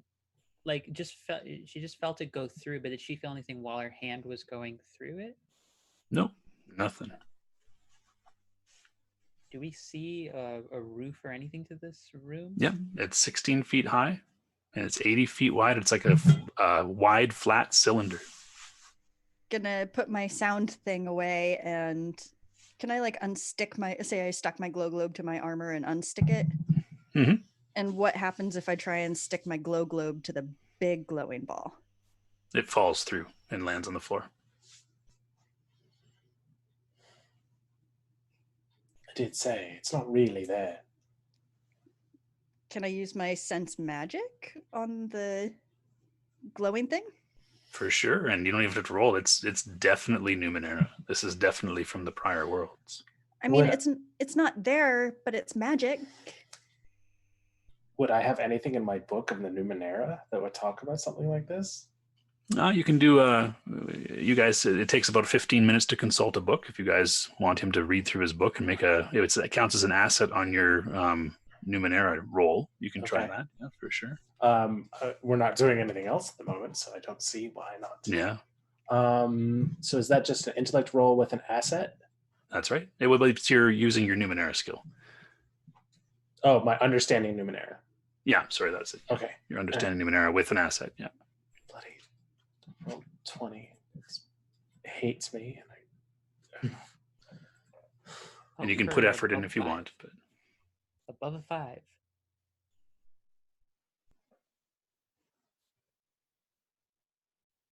Effort. It's gonna be another freaking one. oh, such optimism. Hey man, first roll of the game for me was a GM intrusion. So, I think it was a scan too. oh my god. Wasn't above a 5. There you go.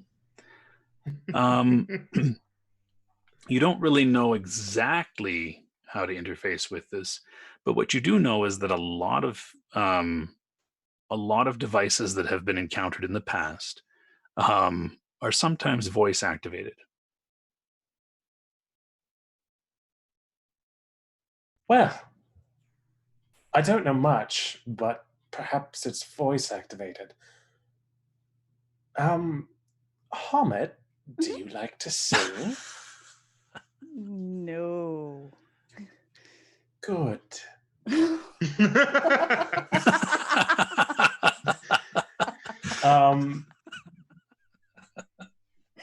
I'm not sure what we would need to say to activate it, but perhaps it has something to do with the tone that the fork is giving off.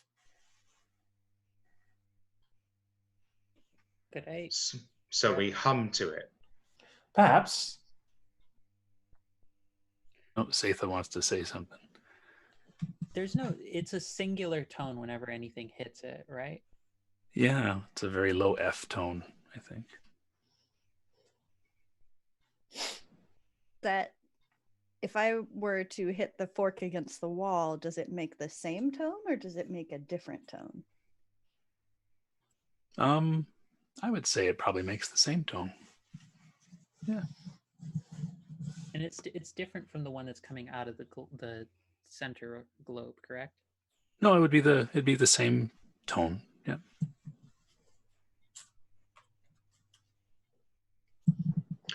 Ben 3 hums. He makes the tone. Okay, so you walk up and go, Yes. and the globe kind of pulses a little bit, and rather than making the tone, it actually says to you, hum. Hum? Hum. Hello? Hello. Hello. Echo? Are you sentient or are you a parrot? What's a parrot? It's a creature that talks back when you don't want it to. Now we have them back home, never mind. Sounds like you, Revniel. Are you a parrot? No. No. Can we please focus? He turns back around towards the hello. Greetings. Ah. See, like I said, voice activated. What's your name? No response comes from the globe. Do you have a designation? No response comes from the globe. Goodbye.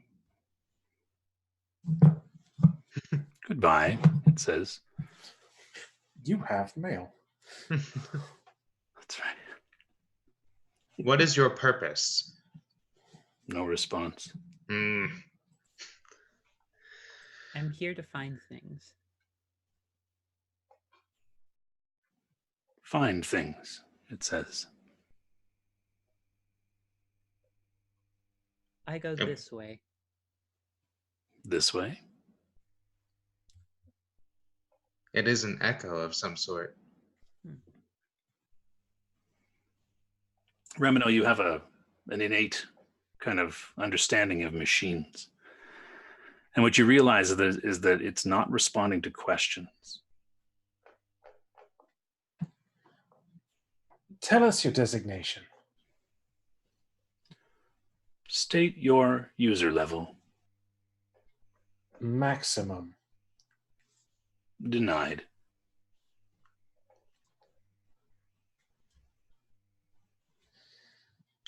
Tell me what user level will get me what I want out of you.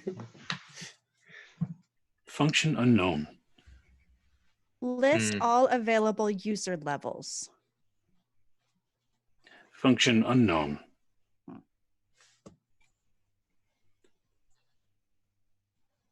User level 1. Denied. User level 2. Denied. Remnant. Listen. User level 6.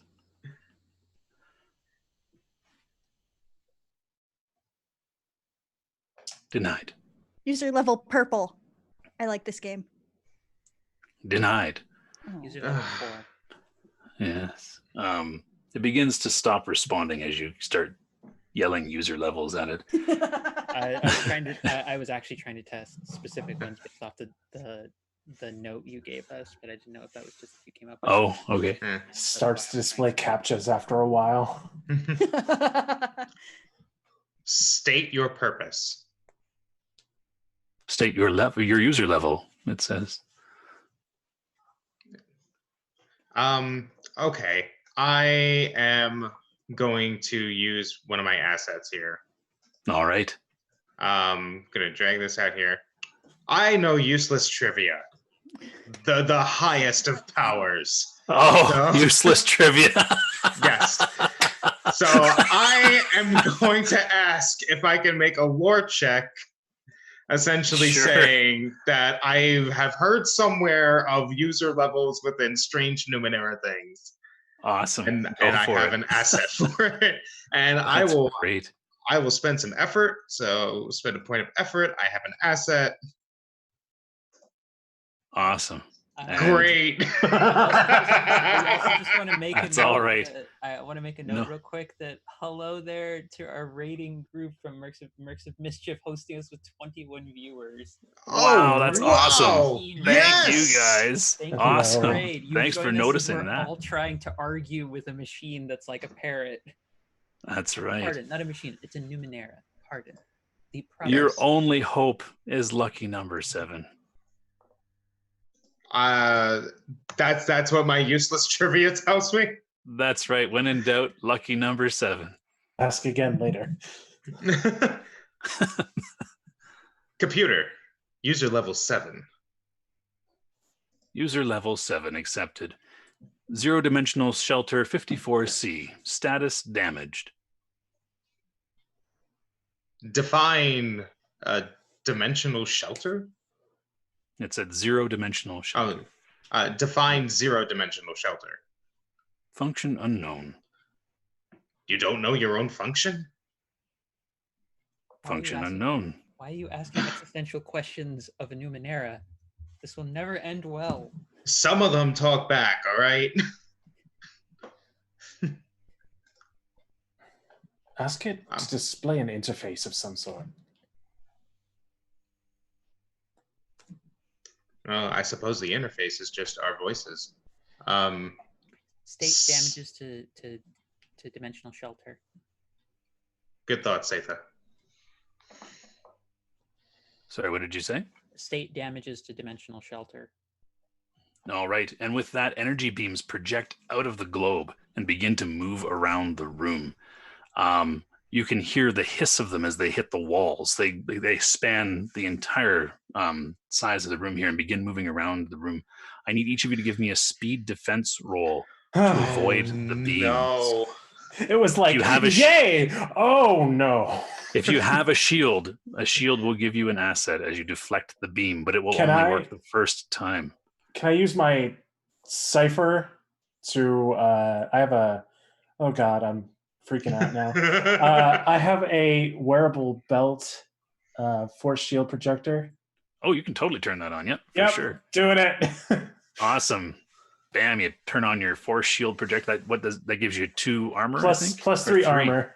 Sure. There you go for 1 hour. Awesome. You could use that. I don't think I have anything else that will give me an asset in this situation. So, Speed defense. Yeah, this will be interesting to see how this goes. No assets. I'm putting in effort.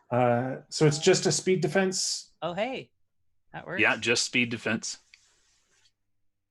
Oh, we both got 18. Look at us. Woo! All right. Look at you guys go. It's like, except for Sim. Oh no. Yeah, unfortunately you get struck. Luckily, you only take 1 point of damage to your might as your armor absorbs the beam that slices across you. Now, does that take the armor away? Nope. It just got through it. That's all. And you said that was might, or? Yeah, you do take you take 2 points of might. Yeah. And and that's the beams spin around again, and I need another speed defense check.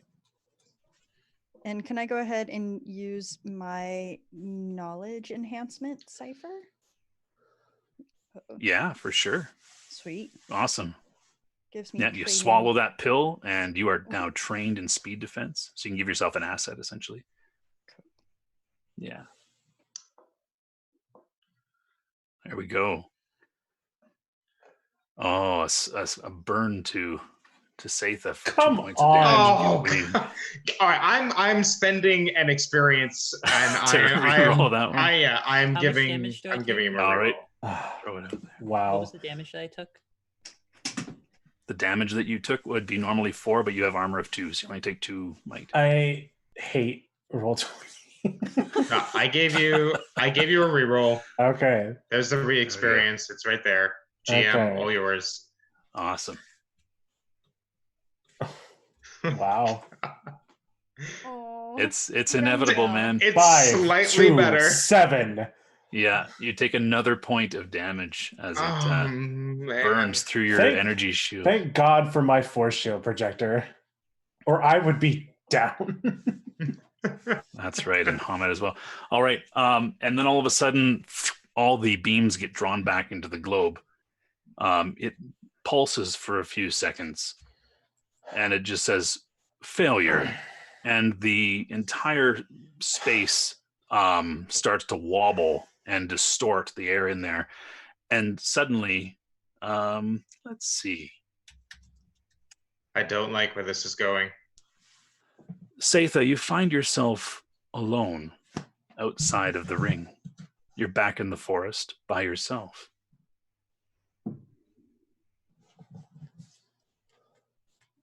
Well, this is great. Anything you'd like to do? I don't see anything around me. There's a lot of dead Murden. Yeah. Bye. Is the Numenera still there, though? The device is still sitting there. It's not humming. There's no distortion field in the center of it.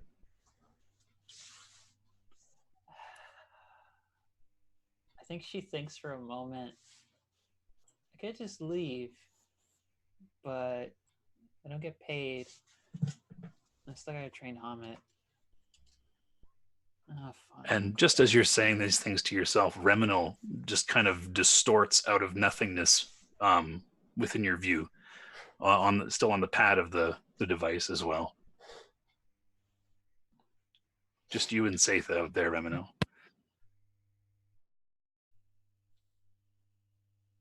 I had to sneeze, apparently. All good. Good. What?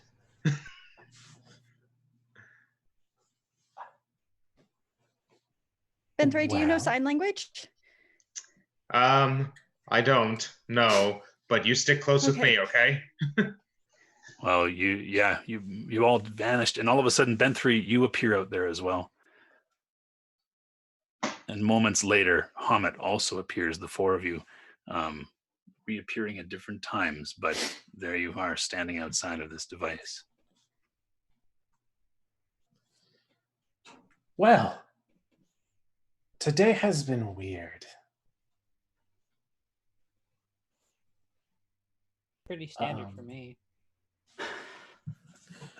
I don't believe you. I'm going to. That carking broom spat us out. It's really terrible manners. It really. Shall we try to get back in then? Yes. Actually, I have a thought. I almost wondered. It said that it was some type of shelter, right? And that it was damaged. And when it realized that it couldn't explain to us what the damage was, we ended up back outside after it almost managed to kill us. What if it was trying to protect us by some means? By trying to kill us. By recognizing that it could not show us how to help it without killing us, and so now we end up out here.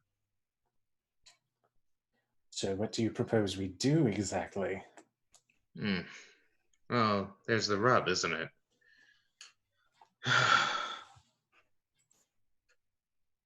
I do not envy going back in there.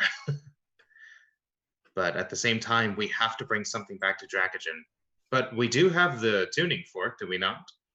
Yes, do, yeah. we could let him go in there himself, I think. He'll have salvagers of his own that he can send in, and they can deal with whatever it is that this thing is. Do we have to give them Satha as well, because she was the one who got us in there? Yeah, we'll tell them how she did it. I'm right here. What do you mean, give me to them? You hired me for this. And that's why I'm keeping you with us.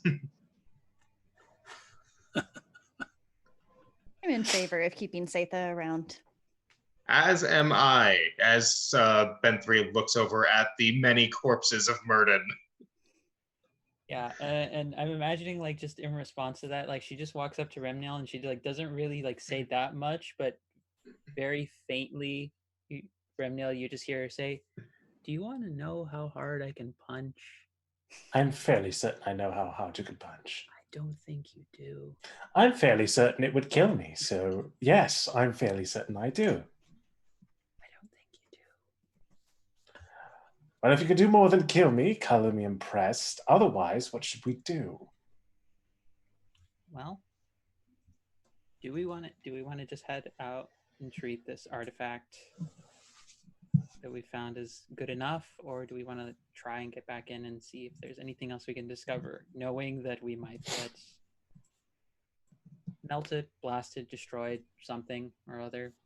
Drac would certainly pay more for more ciphers, but in my experience, shins aren't worth our lives. We have something very unique within that strange humming fork thing. I'm sure that's worth a king's ransom by itself. Not to mention whatever this device is. I mean, we've cleared this out. The Murden will be coming back for it, and you, Satha, know the trick of getting inside it. That's got to be worth a few shins alone.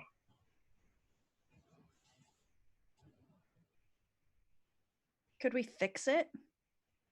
That's what I was thinking. Or could we take it like all the way apart and take all of it back in pieces and then fix it in the city? it'd be a rather difficult process. You might need to return to the city and come back with better tools than you have right now. But you certainly know how to get to it. Right? So, Kid, I'll say you certainly got a lot of moxie, but there's just some things you have to learn how to walk away from. mhm. I'm not ready to give up on this yet. Can I use my float? Totally collapsing the distance between character and player, by the way. That's We are cool. in agreement. Can I use my hover capability? Let me pop that in chat so everyone can see. Yeah. And just kind of like go stand like underneath where the ring is broken. Mm-hmm. And kind of jump up, and then like after I've jumped, hover so that I float up and try and get even with the broken bit of the ring and see if I can tell anything about what's up there. Oh, for sure. Yeah. The where it's broken, it seems to be it's almost like it's got a crack in it, right? It's not like it was a sheer cut, but it's like somebody actually grabbed it and put enough pressure to break it. And where the breaks are, it's clean, so it's not crumbly. It is still made of metal, but it's broken. And yeah, and essentially it when you look at it, it looks like it's not one ring, but dozens of rings of varying different types of metals that have all been kind of pressed together to form a thick sort of ring there. You can see the striations, and those striations resemble the lines that you saw in that zero-dimensional room that you ended up in. So the kind of cross section of this thing is that it's just made up of a whole bunch of different metals all pressed together. I relay that information full of, oh my gosh, it's so shiny type interjections. Cool. Can we regrow it? I don't know. Can we Regrow? I don't know. Can we find the missing piece and stick it back on top? Can we? I shouldn't have killed that last. Yeah. maiden. It's not like it's missing a piece. It's literally like something grabbed it and just kind of went bink like that to break it. Something bigger than us.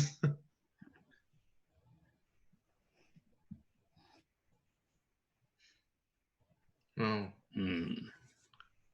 Well, Zero-dimensional shelter. Remniel, Nope. do you know anything about those? Give me 15 minutes. After he finishes leafing through his book, a zero-dimensional shelter would basically be something that exists in a different, like outside of space-time. A Like space a that's pocket kind dimension? of sort of like a pocket dimension, your own giant bag of holding with a little glowing sphere inside that fits you. While I'm up there, can I take my rope and tie it around one side of the ring? For Because sure. I've only got like 10 minutes of hover time, so I'll be back on the ground before he's done looking stuff up. Yeah, for sure. And, You can. Yeah, and then when I land back on the ground, I'm just gonna like just. Oh, you're gonna give her, just try to bend it back. Nice. Back. Yeah. No, you're not going to be able to distort this thing. Really, it seems that even the feeling that you get from it with your magic sense is different than it was before. It's almost like it's either gone dormant or is dead. We killed it? Remniel, do you get anything different when you scan it? Well, the last time I scanned this, I got a headache. So let's try again, shall we? Yeah. No, that intrusion last time, basically, it's your scans are just basically ineffective on this thing. Yeah. You're not going to learn much. Didn't think so. Yeah.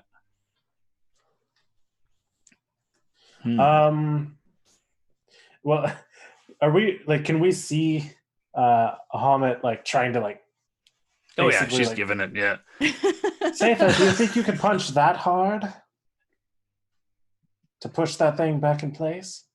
Yeah, come on, give me a hint. Yeah. It's definitely outside of your ability to bend this sucker back. I imagine Satha's like insightful enough to realize that that's the case, but just lets Hamid try and do it for a couple minutes to let her feel better about it. No, honey, no. It's not going to work. You sweet summer child. You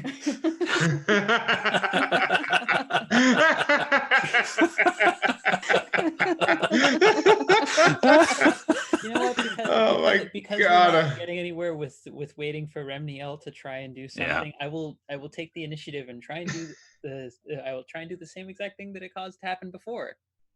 Okay. Yeah, you go bing, and it just doesn't even resonate. Nothing. It seems even the And fork. if I take the fork, even the fork seems to have no effect. Yeah. Good. You seem to have burnt it out. It may recover over time, but at this point, you have an item of Numenera that you can mark on your map as you explore, and there's plenty more Iskabel to be explored. Indeed. Dead, or at least not working. Let's get going before another bird tries to stab me, and that one doesn't do anything to help. Just points over at Remniel and just starts walking. While people were leafing through books and taking all this time doing stuff, would it have been possible for Ben 3 to kind of like duck behind a tree or something like that and use his bag of light tools to fix up some panels and wires that may have been popping off? Yeah, tuck some stuff back under the skin. Yes. Yeah, for sure. You can get your 5 points back for sure. Awesome. Then I will go ahead and do that. Or your 4, I guess, that you're missing. Well, it's might and speed. So it's only might that's affected by your. It's only might. Yes. Yeah, by the damage. Yeah. Interesting. Okay. Then I will get those All right. back. Yes. So there you are. You managed to tuck things back in. Yes. Oh dear. Well, now. I still say this trip was not entirely without worth. We can certainly take the tuning fork back to Dracogen, and I'm sure that he and his organization would be quite pleased to hear what we found out here. Very well. Well, Hamid still has the fork, so, get it before it's gone. Oh, the kid isn't going to go too far with it. Don't you worry. what do you mean by that? I mean that clearly. Remniel, what do you mean by that? Well, I just don't want you to drop it or anything, that's all. While you're flying around, which is the thing you can apparently do. Yeah, I can totally. I mean, it's super cool. It is super cool, isn't it? It's super cool. It's so cool. The Numenera have been so. I'm not even like looking up from my book as I'm saying these things. It's super cool. It's fully sarcastic, but Hamid doesn't see you being sarcastic. Nope. I mean, Remniel may very well be impressed with it, but he'd never let on. So, and it all comes from the Numenera. That's the thing. And just some draft don't respect it and stuff. Yeah, I shine what you say, Hamid. Yeah. Satha's like a good city block ahead of all of you, just hasn't been waiting for you to catch up. That's right, just poking at the wilderness, just exploring at things. Cool. So you guys continue to wander along. Yep. All right. And I'm just taking a look at what our time is like here. Because I think we should be getting close to the end, no? Half an hour to go? Yeah. We got a half hour to go. Okay, Yep. Cool. Awesome. Good. All right, good. I got my watch set incorrectly because I'm thinking of when we first joined on. Okay, so there you are. You continue to wander then in the wilderness. And as you move along, you you spend another day or so moving along, so you can take off one of your rations there as you move around. And and you where am I here in my notes? Lots of notes. There we go. You you come upon a shallow stream flowing through a rough, lightly wooded landscape. And you pause at the bank to eat a little bit and gather some water. And what you see is that a bit further upstream, you see something artificial rise up from the flowing waters, just distant from you. Doesn't seem to make much sound, but it does seem to rise up. And the image looks a little something like this, except without the dudes standing around it there.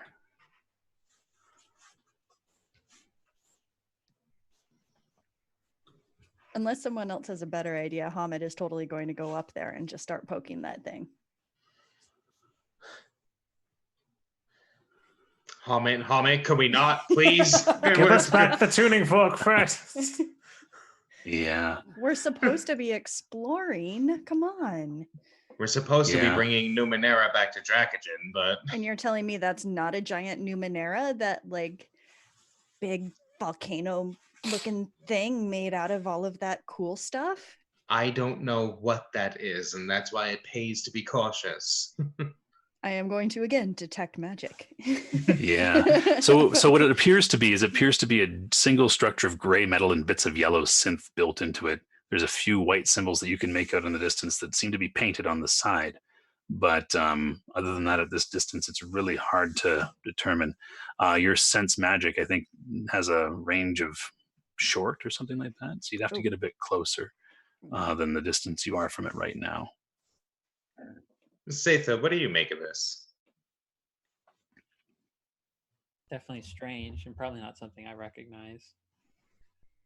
Can't see any. The worst that happens is that one of us touches it in some way. We get transported to a room and we get melted. Only based on direct experience alone, right? She's a very Good practical time. woman. She just goes by what Exactly. she knows, which is Exactly. It could melt us. It could crush us. It could animate and take off our heads. Cool. Well, I'm going to get close enough to not detect magic, sense magic on that thing. All right. So you move closer, and just following upstream a ways. Yeah, and as you get closer, you notice that the paint on the sides and things like that seems worn and old. It's not. This is certainly not a new structure of any sort. Your sense magic that you do, it is definitely of the Numenera. This thing radiates magic. What you also notice is that that it doesn't look like it's disturbed the stream bed in any way. That the rocks and everything around it have not like formed a little pile surrounding it or anything like that. It's like it rose up through the stream bed without disturbing it at all. Can I use my book to figure out what's going on? How about just a Numenera check? Understanding Numenera. That's a little bit faster. Oh, Remiel doesn't care, but yes, I understand. You could spend effort if you wanted to, or to boost or lower the difficulty by one. Numenera. While that roll is being prepared, I'm going to turn around and say with the utmost dignity, I have determined that this thing is Numenera. Sharp eyes, Hamid. Sharp eyes. What is it that you're looking for there, Reminal, in particular? Who even knows? No. All right. I'm just trying to figure out what it is. Cool. Then you kind of run your hands over the surface of it, and it's smooth. Like I said, it's made of synth and metal, yeah, it is. I guess from above it would kind of almost look like it's in the shape of a human eye, that sort of oval with a tapered end. And it's about 20 feet long. It has no obvious doors or windows. But Again, what it does have is a small rectangular depression on one side that's about 2 inches by 1 inch by about an inch deep. When you look within the small depression there, this rectangular depression, you see 2 small round holes about the size of nail holes deep at the back of it. Are they about the same distance apart as the prongs on the fork? Well, it depends. Remino, you're sharing this with everyone, or? Yeah, I mean, I would Okay, basically sure. be anytime he's trying to understand Numenera, he's kind of like gets this far off look, like he's kind of waving his fingers like he's running through some sort of database that you can't see. Cool. And so he's just kind of like expounding as he searches. Nice. Cool.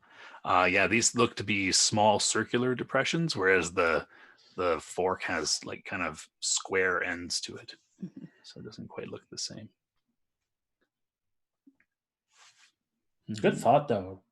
Alfred. Yes, very good. Yeah, very good. So everyone now knows that it looks kind of like a mechanical eye. Yeah, if you were to look down from the top, right, it's kind of got that shape to it.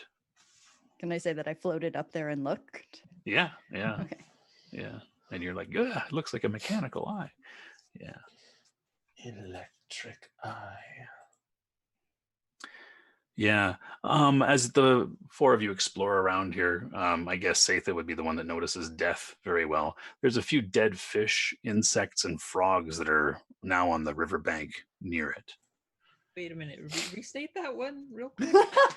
Because I was a little out of it. I was like writing a note, and then all I just heard, you understand death very well. And I'm like, wait, Well, what? you're a death dealer, so you and Oh, death okay, are okay, like, okay. yeah. I was like, But you happen to notice there's a few dead fish and insects and frogs on the riverbank to the sides of this thing. Just, Excuse me. I'm sorry. Just imagine Satha just being like lighting up a cigarette, being like, "Yeah, Death and I, we're old college roommates." I had a much more silly, like sudden flashback to a moment of like The Mummy Returns, where the character's making fun of his pal, where he's like, "This is cursed. This is cursed. This is cursed." Except it's Satha going, "That's death. That's death. Definitely death." Yeah, death over there. Yeah. Points Nice. at Aren't we Remnion all and death? says, no, she finishes that statement by pointing at Remnion, saying, "That's gonna be death soon." We're all dying slowly. Yeah.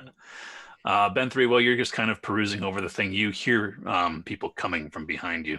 On either side of this river, there is an embankment that goes up. It's wooded.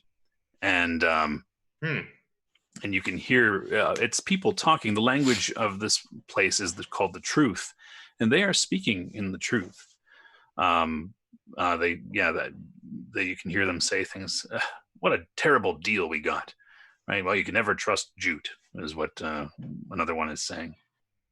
And soon the rest of you can hear this as they're approaching as well. But you do have a few moments to act before they would get within visible range. Would the name Jute be at all familiar to Ben 3? Jute is a word that would describe it's like any name. So it could be a person's name or it could be the name of a place, right? Okay. It's almost All right. like yeah. So I do not know. Yeah, it's like a city named Washington. Could be a dude, could be a place, right? Gotcha. Yeah. Springfield. Springfield. Yeah, stupid Springfield. But Ben 3 then gives like a small like wave of his hand to the others. Says, "We have company." Oh, good. Again.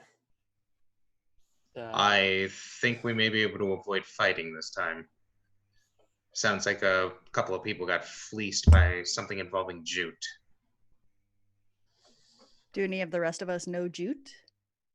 Yeah, there's a lot of this place is not mapped, but again, it could be a town. It could be a guy who made a bad deal, little videos, that sort of thing.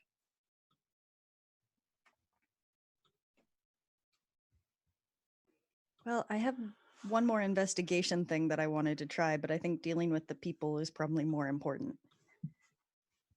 All right. So how do you want to go about doing this? Do you guys want to hide? Do you want to interpose yourself between this Numenera and the oncoming people? Well, we found it first.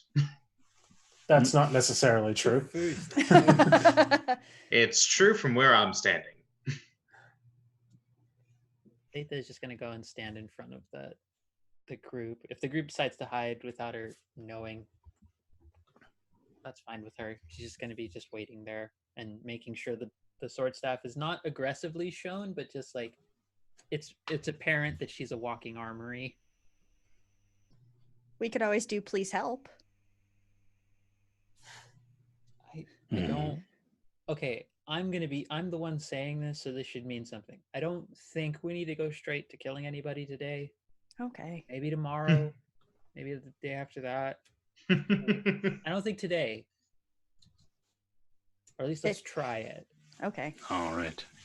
So plans, they're getting closer. Um, Their talk is getting louder. I mean, I said- Remniel's going off to the side of the road to hide because he is not a fighter type. So if you would like to join me, please come join me.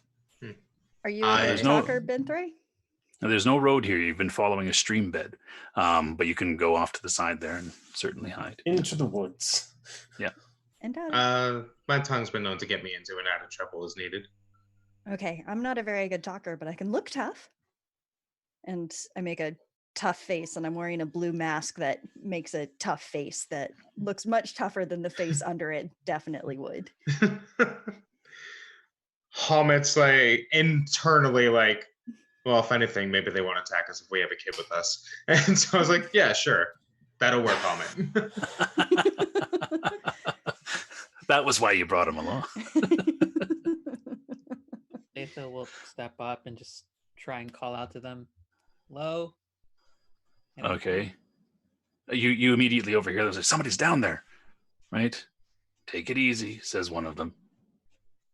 And soon out of the woods appear these five. Oh, let's try that again. Soon out of the woods appear these five. They are You're not going to make me kill an old lady, are you? No, I'm not making you kill anybody. They're all carrying bags of food and other goods. Looks like they've been grocery shopping to a degree. You can imagine a big paper bag with like a baguette sticking out of the top and other leafy vegetables and stuff like this.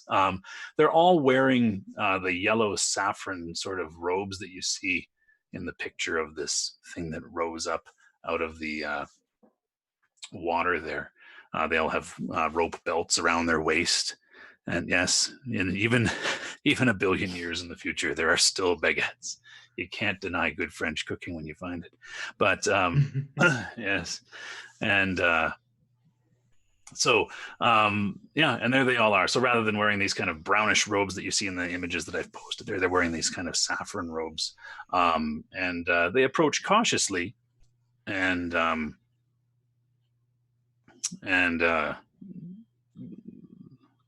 one that looks a little on the rougher side of things. He, he looks a little disheveled and stuff like that. He kind of pushes his way to the front of them and says, "You, what are you doing here?" Just I looking could for ask- stuff. We could ask you much the same. We're trying to go home. He points past you to the structure. You live there? Yes. He just kind of says, yes, it's our home. Yes.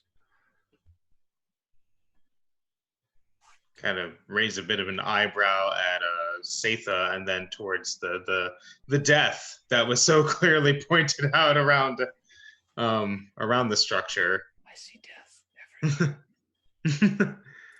Going, as far as we can tell, this place seems dangerous. Not exactly beneficial for our kind. Well, we won't be in this place much longer. If you'd let us pass. Where do you come from, friend? Jute? We just came from Jute. We needed supplies. And the rest of them kind of lift up their bags of stuff. They have baguettes, right?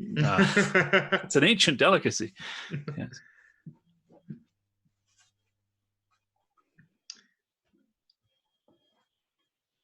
Well,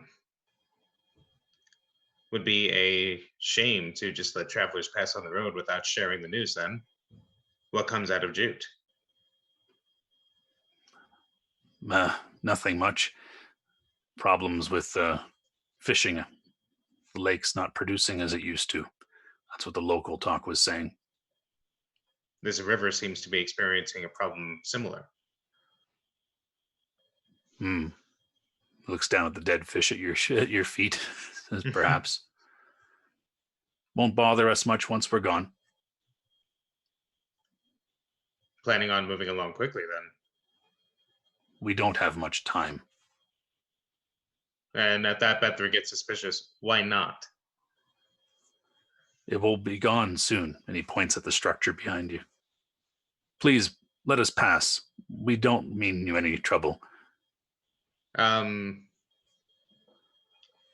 they really do just look like fucking people just carrying their food back to their weird space home. Ask them if we can see what's inside. Hamet whispers loudly. Like covering the wrong side of your mouth. You actually amplify the noise of their saying. Oh, that's perfect. Pen 3 places a hand on Hamet's shoulders. Going, Hamet remembers that she's supposed to be acting all tough. My little friend here is curious as to see what exactly this place is. May we come inside? Right, and immediately the younger woman here kind of looks over at one of the ones, and they want to join. So she kind of whispers. And the gruffer kind of guy that looks a little unkempt, now is not the time for recruiting. Please, we don't have much time. Can you please step aside so that we can go home? We have to perform our ritual in order to get inside. Without enough time, I'm afraid we'll be abandoned here. And then the rest of us won't have any food to eat. Far be it from me to leave someone starving. Can we watch the ritual? Just let them go home. We shall stand aside, and if you'd like, we can guard you while you perform your ritual. Fine, but stand over there. And he points back a ways. Hamet moves approximately half the distance that he indicated. Yeah. Ben 3's arm. Oh, go ahead, Setha. Oh, no, I was just going to say, do you need any help with setting up anything for the ritual? No, just please, we don't have time. They just want you to, they really like trying to kind of be a little, now, Ramino, they haven't noticed you, and you have a very good view of what they're doing.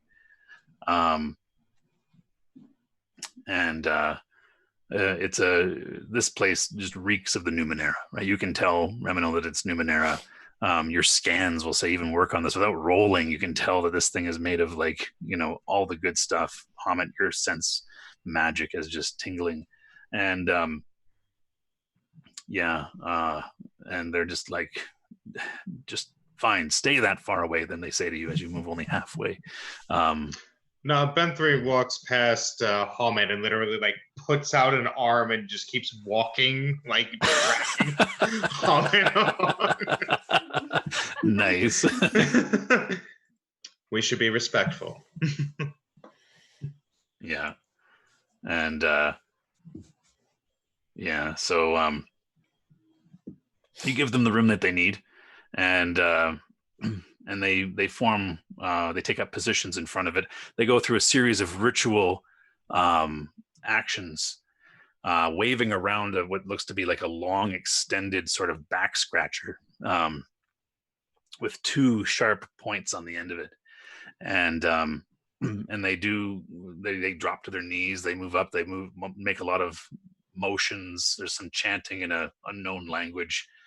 And then the larger gruff one, he approaches the slot, and you can see, Remino, that from your angle, he inserts this extended wand sort of thing in there, and it collapses to a smaller thing, and he pushes something on there.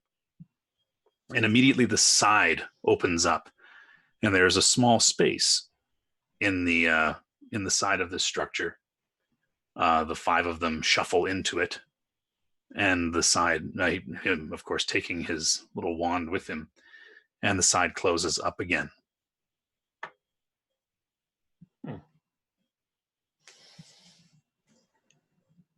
Shine. Very shine. We could craft a lockpick to follow them in.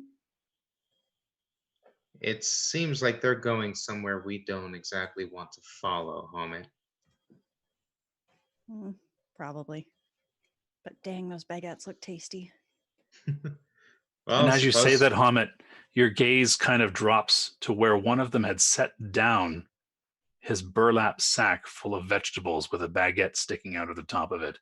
And beside it, it seems to be a small leather shoulder bag. He forgot to pick it back up when they finished their ritual. I guess being watched was not very comfortable for him. It was a little, jostled by it. Well, I'm going to look at that stuff. Yeah. Yeah, you make your way over. Remino, you also notice this. And once Hamid starts to beeline anywhere, everybody kind of takes note. And so, you all just kind of head to there. And yeah, sure enough, this is what one of them managed to leave behind.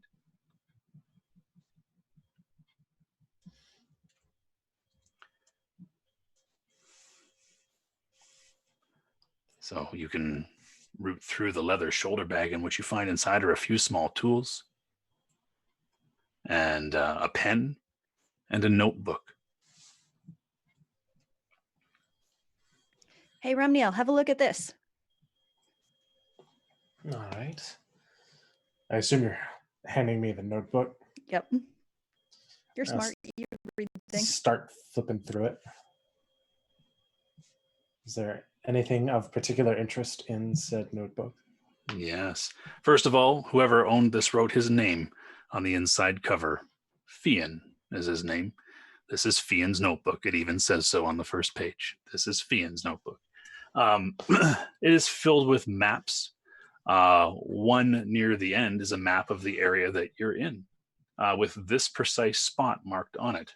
Times and dates that conform to about 3 days ago, and the precise moment that you saw this thing rise up out of the water is also noted here. It then shows a map of a completely different area of the world. It also times when this particular thing is going to disappear. Sorry, before you get to the other map, there's a time when this thing is going to disappear. And just as you're reading over it, you see it begin to slowly start to sink back into the water. Everything that they write about, they keep referring to this structure as the narthex. As it starts to sink in the water, I want to use my hedge magic and just put a couple of splashes of color on the side of it. Yeah, sure. You blotch it for sure. Good use, smart use. And so yeah. And then what you see as you flip further through the book, as you watch this thing sinking, you see that it shows maps of a completely different area of the world, unrecognizable to you, somewhere else you don't know, with some dates and some times that shows that it will be sort of moving around from place to place on the planet.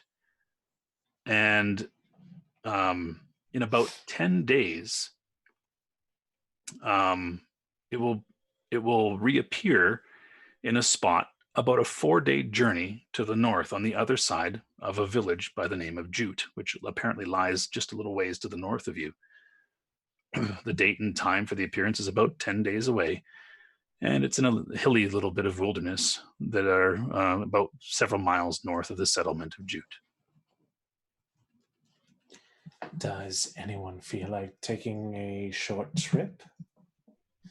We might want to stop in the town anyway, see if we can get supplies or information. Supplies would be good. And then perhaps meet up with our new friends when this narthex comes back out. It's not like we have anything else we're doing. We're actually supposed to be reporting back to my contact, Dracogen, in order to get paid. Did When? Dracogen give a time limit on that? I don't know. Voice of God? Did Dracogen?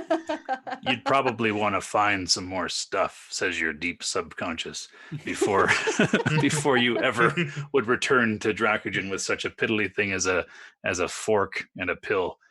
You know, you might want some more hefty Numenera before you would return to him. I just like the idea that Ben 3's like subconscious voice sounds completely different than him. That's right. Deep down inside. It's, This is it's, your subconscious. it's the implants. That's He all. thinks That's right. Yes, your computer brain is talking to you now. It's a tech, or it's a mechanical tech version of the Kermit, the dark Kermit meme. That's right, dark Kermit. We're talking to it. you gotta get some more Numenera before you go back. Yeah. Hi-oh, yeah. Oh, we found an artifact. Yeah. Well, you know.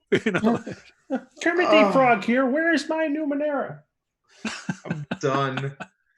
That's awesome. That was just remembering my character's backstory of working with secret police. Her conscience, if it's Kermit, she's like, "Hey, Kermit the Frog here. He used to be part of the secret police. I don't want to do that anymore." Great. Get stuff in Everyone. Oh man. Everyone in Numenera has a Kermit subconsciousness. We now understand the whole premise of the game. We are the great hive mind. No, it's not a hive mind. We are legion. We are many. So with that said, Awesome. Yeah. Ben 3 agrees to the plan, noting that yes, strange machine frog voice in my head. We probably should collect a couple more things before we return back. All right. And with the echoing noise of Kermit in our minds, we watch as the group heads off into the woods toward the town of Jute to find some supplies and take some rest through a harrowing adventure, encountering the leftovers of the prior worlds. And this really draws us to a close for our one-shot. Again, just a snippet of time in the life of some people exploring a strange and weird world. But yeah, before we kind of wrap up, I just want to kind of go around and see what people thought about Numenera and the experience of the game and things like that, things that you might have enjoyed. I mean, I thoroughly enjoyed, deep resonance Kermit here, but what did you guys think? Personally, I enjoy Numenera as much as I did when I played it like a few years ago. I just wish Roll20 didn't hate my soul so much. Yeah. Bunch of nat ones. I barely rolled anything over a 10. So that kind of, unfortunately, Remniel was useless more often than he was actually helpful. But entertaining. The setting has always been a particular favorite of mine. I've played a module or two before, and it still remains. Numenera has always had this thing for me where it's just like literally anything can happen because that's what the setting's kind of tailor-made for. It's just like, yes, there could be Kermit the Frog, the cyborg over there, but there could also be a fucking dragon over there because who knows? But I love Numenera. I think the Cypher system is a great system. Cool. Other thoughts? I kind of like the way that this feels like a good takeaway of like failing forward, because even when we re-rolled things and what have you, like the moments of failure were just hilarious, because the idea that like a low roll automatically brings in like a really low roll, like a 1 brings in a GM intrusion, means there's just so much more grounds for like chaos, but if nothing else, just more drama. I think was the way like Jago had put it, like when we were talking about this before, and like that's a really good way of putting it, because it's like it's not like a moment of like the GM trying to do an evil, terrible thing. It's just like, no, here's chaos. Let's see what happens. Yeah, or here's just a twist, right? Or here's that thing that we need to have happen at this moment, but a little different than we thought it might happen. Yeah, I like that too. Hamid, what'd you think? I really like the system of shared XP or being able to give XP so that other players can have a chance to do something that might be important, but that role might not have gone their way. Slash, roll 20 might hate them. Um, so, and the way that encourages teamwork kind of on the table, even if there might be like drama within the characters. I thought that's really cool. Cool. Cool. Any thoughts there, Jago? You played before. Yeah, I've played Numenera multiple times before. I have my discovery set back there. I've always loved the Ninth World ever since I got introduced to it. I really like the concept of, it's high fantasy, but it's not really high fantasy, but it definitely is. It just doesn't look like dragons and swords and spells. It looks like machinery and science and magic, and I've always liked that. For the game that we played, this is where I think Numenera's strong suit is figuring things out, which there's never been a system or a setting that I've played before where the mystery, the puzzle of trying to figure out like how a device works or what it is or how it can be used, like that's always been very exciting in Numenera. And I really wish that like D&D and other systems like really leaned into that idea that the world is strange and odd and there are fun things to find out there. So that's always made me very happy. And I really like that we didn't really figure out exactly everything about the zero-dimensional shelter, that sometimes there's always just something to be left for the mystery. And I love that. Yeah, it's definitely, there aren't really answers with Numenera. There's just always more questions, and it's just weird. That's kind of what I like about it too. But this does bring us to the end, and I just want to thank all of you who followed us on the chat, who have been watching, anyone who sub hosted or rated, or just awesome in the chat. Thank you for all of your contributions. I just want to have us go around and just say a reintroduction of ourselves, just to say a farewell. So let's see. Why don't we just start with, we'll go backward this time. Who did we start with? Satha or Phoenix. Go for it. Hello there, everybody. I'm Angela, otherwise known as Phoenix24Fem on Twitter or PhoenixFem23 on the Discord. It's some combination. If you find PhilosophyFem or PhoenixFem, you'll usually find me. But yeah, I am a disabled poet of color, disabled trans poet of color who has a Patreon up. I run a campaign that this season is going to be ending on Saturday, so join us for that as our players come to the end of this season's arc, and I have a lot of things planned. So my wonderful players, if you are watching, be prepared. Cool. All right. And who'd like to go next? I'll go if we're going backwards. Sure. Hello, everybody. Once again, I am Jago. You can also call me Don because that's my name. You can find me here next Monday doing side quests once again, which is going to be really great. Our GM, Magnum, and our wonderfully powerful glaive, Satha, Phoenix, are going to be joining us. We're going to be playing some D&D 5th edition, same time. And this Friday is the finale of Masks, the Breakface Club, where I play a superpowered teenager who has no superpowers in a group of other superpowered teenagers. And it's been a blast. So drop by on Friday, really, really late at night, actually, to check in for that. Awesome. Cool. All right. And Ulfric. Hi, I go by Ulfrig online, but you'll have trouble finding me because I'm basically nowhere except for Welcome to the Party's Discord server. So what I like to do is throw some light on groups or organizations doing awesome stuff in the online tabletop game community. And today's shout out goes to ASL for RPG.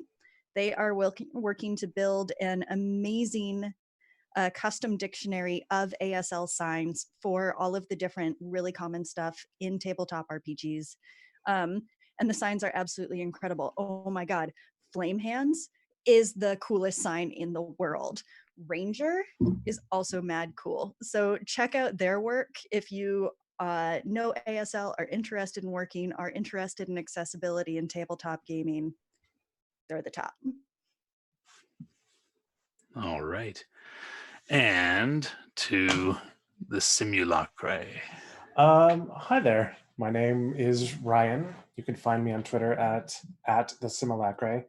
My usual home is Chromatic Chimera on Twitch or on Twitter, where I am a tiefling warlock of the Celestial every other Wednesday on the game Steam Spell. Besides that, I just about a week or so ago released a 4-song synthwave EP called Run the Shadows, which was kind of a passion project of mine and something I'm continuing to go forward with, as I've never released music before. But it's been a lot of fun doing, and this has been a ton of fun, and I definitely hope this is not the only time that you will see me on Welcome to the Party, because I kind of love this community. Awesome. All right, and I'm Magnum Pi. This is my first stream game, so I just wanted to try it out and see what it was like. So had loads of fun. Not my first Numenera though. It's been a while for me playing Numenera too.